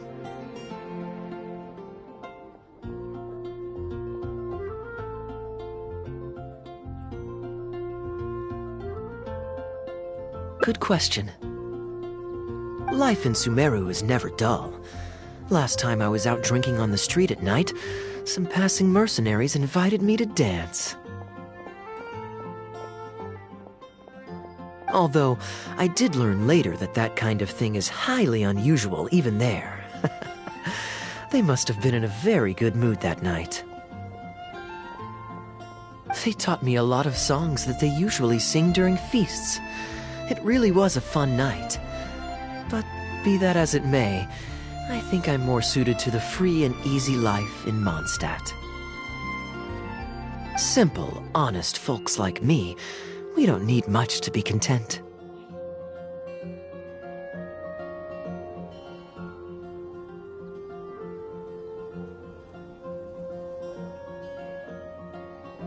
Fair enough. Let's shelve that discussion for now.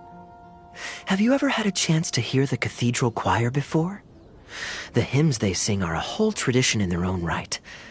Quite different from the folk songs that the bards play.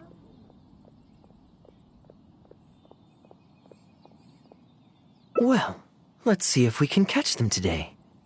Sister Grace is right there, so we can ask her about the choir's schedule.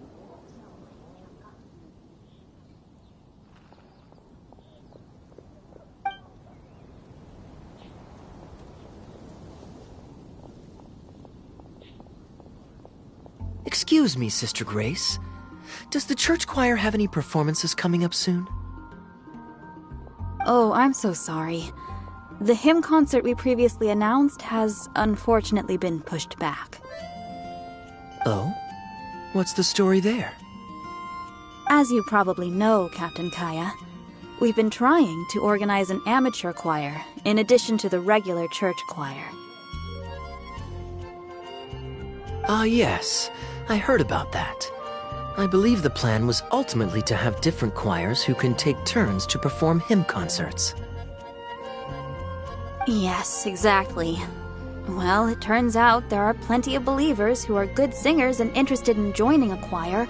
So, in theory, it should have been a simple case of getting everyone in the same room, then practice, practice, practice. But, for some reason, the rehearsals are going terribly. I don't understand it. Everyone in the choir has a basic level of musical literacy, but they sound awful together. It's like everyone's trying to do their own thing. There's no group harmony. Oh, maybe I'm just not musically gifted enough to give them the guidance they need. Captain Kaya, I know you like listening to hymns. How good is your understanding of vocal music? Me? Music is far from my forte. But if you need some help, then don't worry. I know an expert who's more than up to the task. Thank you so much, Captain Kaya. Having some expert guidance will definitely be a great help.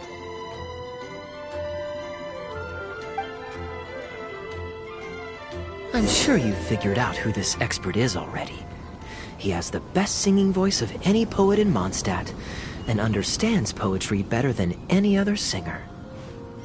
Plus, he's exceptionally easy to find. 9 out of 10 times, he's in the tavern.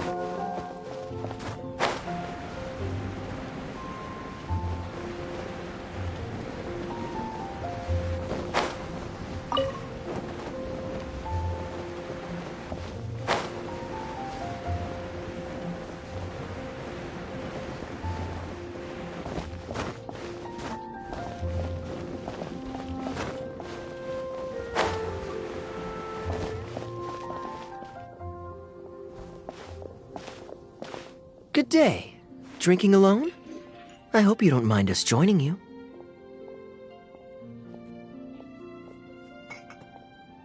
Hello, hello! Please, take a seat.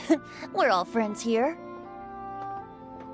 Patton, 1 moonlit alley and an apple cider.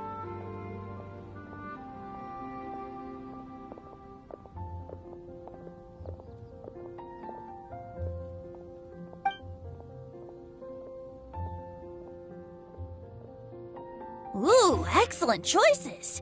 Come on, let's have a toast and drain our glasses together. Here's to the time spent drinking with friends, which is more unforgettable than the drinks are delectable. Ever the poet, Professor Venti. A beautiful toast from the bard with the most. Any new songs of yours we could listen to?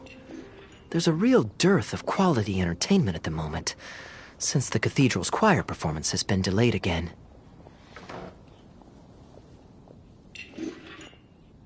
Speaking of which, I trust you've heard Sister Grace's choir perform before?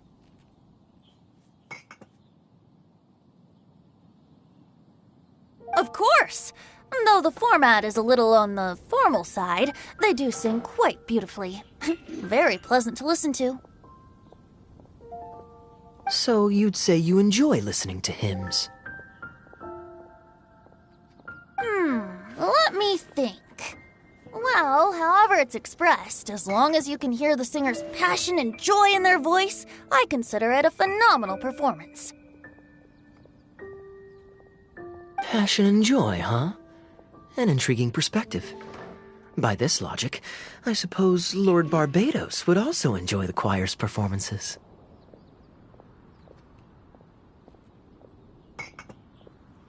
Oh? And why is that? Think about it. It's only because of his patient guidance and protection that the people of Mondstadt can now sing such beautiful hymns in the cathedral. It must be quite satisfying for him to hear a joyful people lift up their voices in song. Yes, well, that's a beautiful image filled with hope. But actually, maybe Barbados himself doesn't give it so much thought. In principle, the hymns of the cathedral are dedicated to a god, but in reality, the audience are all ordinary people with very worldly concerns. So what really matters is that the people enjoy what they're listening to.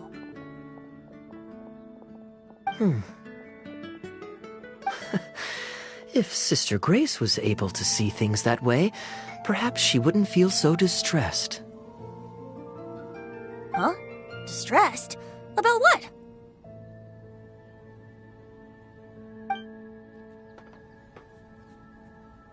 Ugh, she might be asking a bit too much. To be honest, if they have a natural talent for music, they should just be allowed to sing whatever they want. It'll all sound good.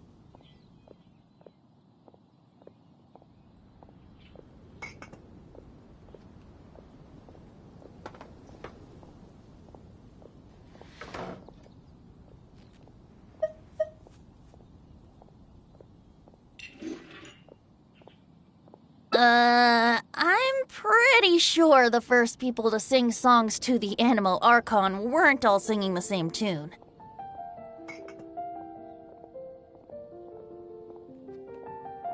Besides, he is the god of freedom.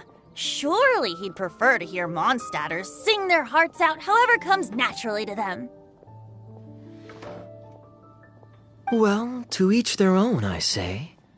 But Sister Grace seems quite bothered by the whole thing. If only a kind soul with a deep understanding of poetry and music could help her. Patton? More drinks?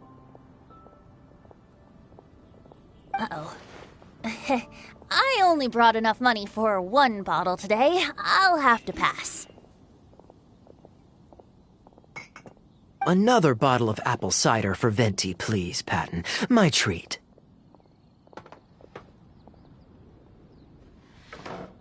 Wow! Thanks, Kaya. You were one of the finest students ever to emerge from my fast-track love poetry class. I always did admire your enthusiasm and kindness. With the aid of this bottle, a humble bard's woes are whisked away on the wind. And so it falls to this humble bard to pass the blessing on to another. Then this is probably the single most worthwhile alcohol purchase I've ever made. With your help, Sister Grace's problems are as good as solved. Sister Grace is a devout follower of the Animo Archon. Perhaps it's her depth of devotion that causes her to worry too much about the smallest things. Don't worry. Just wait a moment. I'll go find her. Right after I finish this cider. The next time you visit her, our sweet sister shall be sad no more.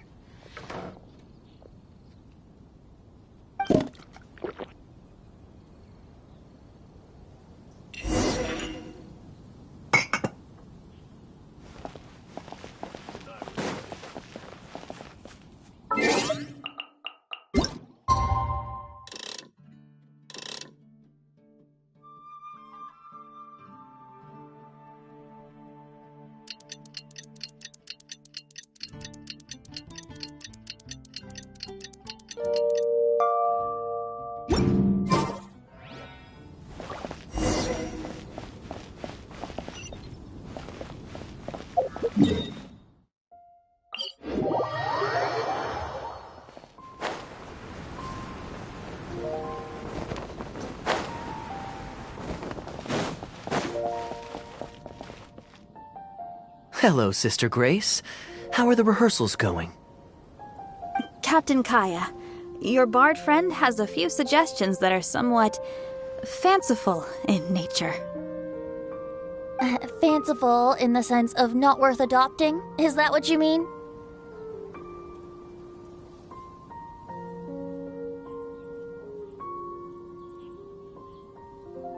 Everyone in the choir loves to sing, but they're used to singing their favorite songs. Suddenly asking them to sing in perfect harmony like a church choir with years of experience is just too difficult. So, why ask them to adjust to the demands of those staid old church hymns when you could just create a new song for them? One that they'll be able to grasp quickly? If you want, I could help. Church choirs typically stick to traditional hymns. This is certainly an innovative idea. What's stopping you from considering it, Sister Grace? While I don't expect a recently established amateur choir to perform on par with our own church choir, this would be a major departure from tradition. I'm just not convinced that it's appropriate. Is the Church of Favonius really such a stickler for tradition? Giving believers the chance to express themselves freely seems like it would be a very positive thing. So, Venti, do you think the Animo Archon would like to hear a new melody? Of course! This was the wish of the people when New Mondstadt was first founded. Okay, well, let's see what our other friend thinks. Traveler, what are your thoughts?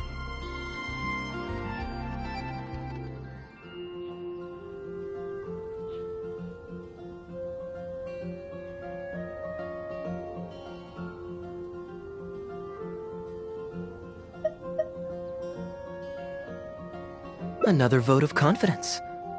Maybe there's hope for this idea yet.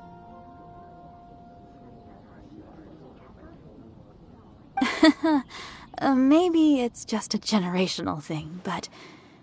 Oh, well, it's not a completely unreasonable idea. I suppose it can't hurt to try. Looks like we're all in favor then, so let's start preparing. Sister Grace, could we trouble you to inform the choir members? Of course.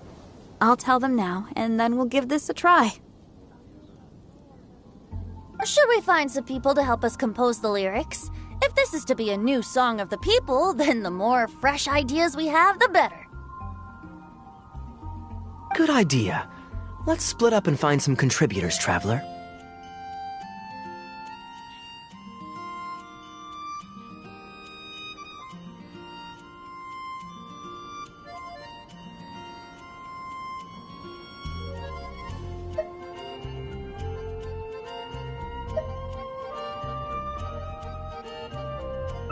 Let me think. Since we're composing a song, we should try and recruit at least one person who understands music. Aha, I know. Sister Grace, how would you feel about us asking Sister Barbara to provide her input? Given that the idea is to write a song dedicated to Lord Barbados, I'm sure Sister Barbara would be very willing. Perfect. Traveler, why don't you head into the cathedral and invite Sister Barbara to join us? I'll look for another friend who's interested in helping us.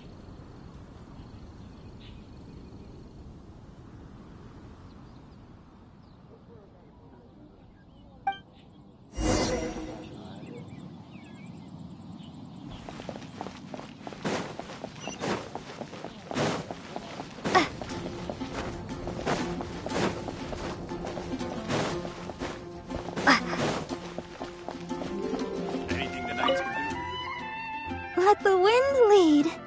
Traveler, it's been a long time since I last saw you in the cathedral.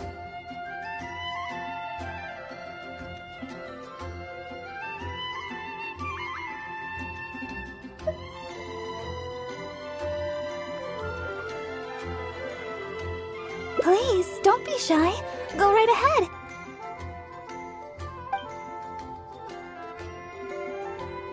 Oh, I see. What an interesting idea. The hymns we know today have been passed down to us through the ages. Very few people would ever think to create a new one. But as long as we put our hearts into it and write with reverence and devotion, perhaps our new song can become part of the tradition that is passed on and bring joy to future generations. I never imagined that the Bard would come up with such an amazing suggestion. I'd really love to be a part of this.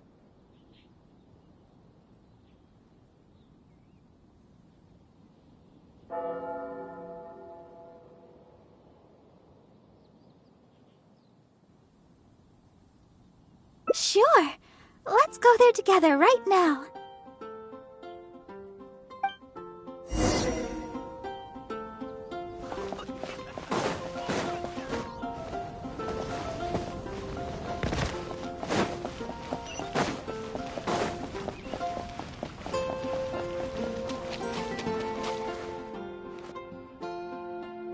Ah, you're here.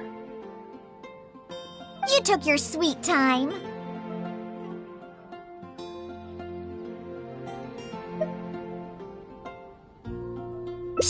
I've seen Kaya play Genius Invocation TCG, making up a bunch of baloney to distract his opponents. He's a trickster, plain and simple. So now, I gotta check with you guys to see if what he's saying is true. Can we really write about anything we want in this song? Even the evils of Mondstadt's wine industry?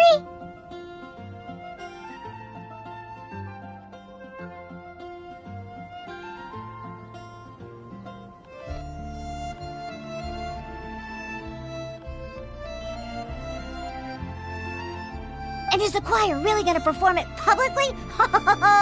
So everyone on the streets will hear it?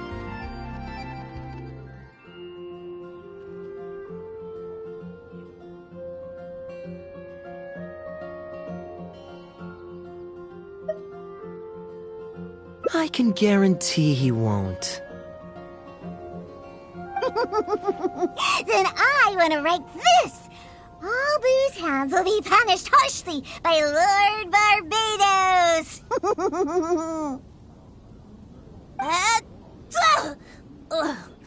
That's a very novel idea indeed. I'm used to just humming to myself while I work. So after Sister Grace criticized us for not singing in harmony, I was planning on quitting the choir.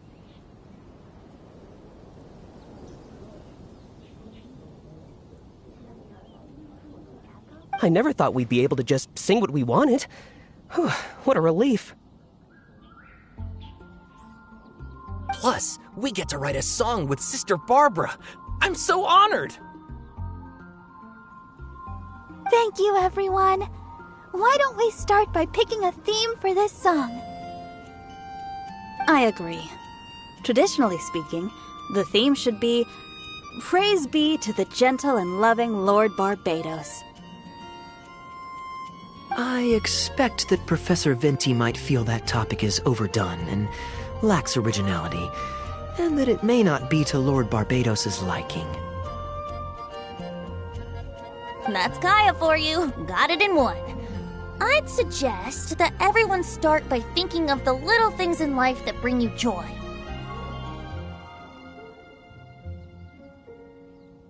Ooh, well then can I praise the perfect fish head soup my mom cooked last night?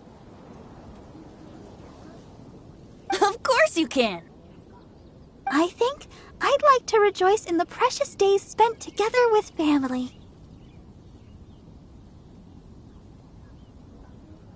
Let us praise Mondstadt, the city that allows us to sing freely.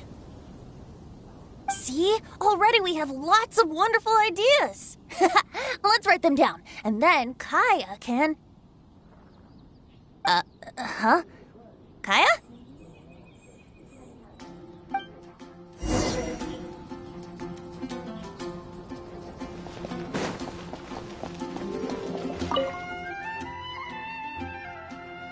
What are you doing here? Didn't want to participate in the discussions?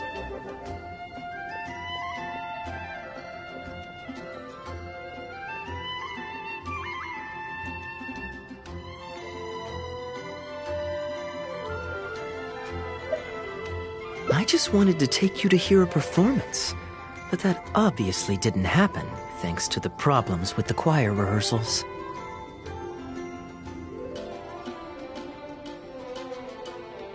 The rehearsals are now back on track, so I've done my part. If I stay here any longer, I'll probably get roped into singing with them. I'd rather it didn't come to that. My songwriting abilities are limited.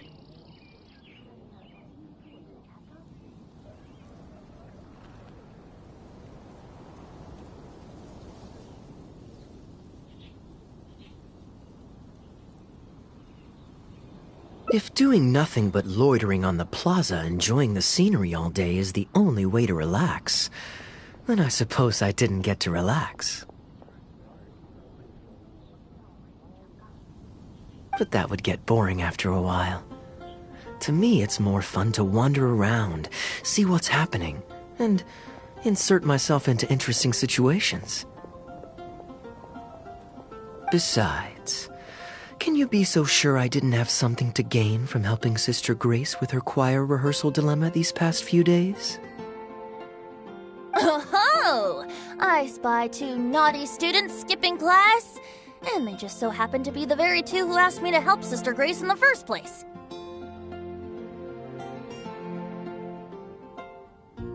We're ready to review and discuss everyone's lyric contributions now. Hey, why is it that you look like you're trying to run away?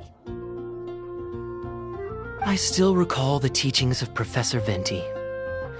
The Animo Archon cares not about how moving the people's songs of praise are, but rather whether or not the song comes from the heart.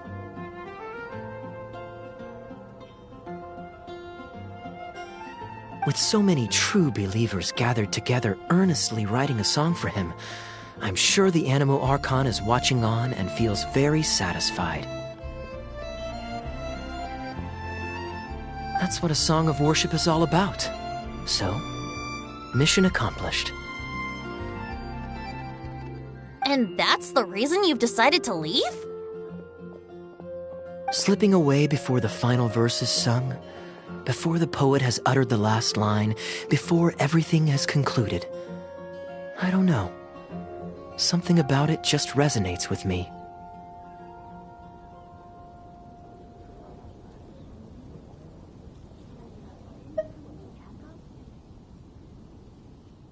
Oh no. You've seen right through me.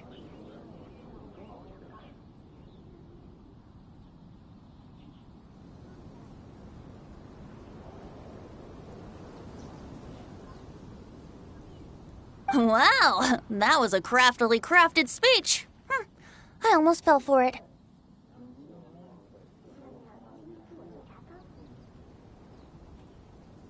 But to share all this with a group of friends, only to find myself one friend short before the final verse is sung, before the poet has uttered the last line, before everything has concluded, I don't know. Something about it just irritates me.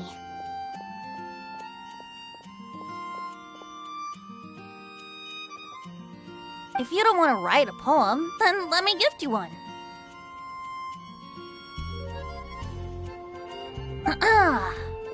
Abandoned to whatever fortune the cruel waters bring, bereft of control, directionless I swing. The swift currents surge, and onward I urge, through the snow and frost that fall and winter bring. Majestic waves cresting, surf roaring its tail, none but the ocean to hear as I sing. The stars in my eyes as I chart toward the horizon, that into one day from the endless dome of night I shall spring. If you are a chaser of freedom, the Animo Archon will bless you. So why not let those feelings out and sing with everyone?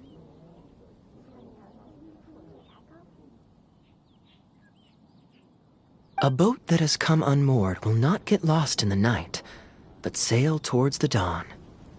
A beautiful image.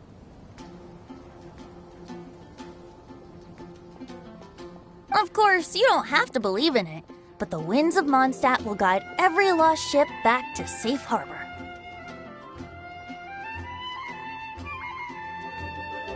Well, after a fine poem like that, it would be plain rude of me not to rejoin you. Let's head back together. You two of all people have to be there for the grand finale.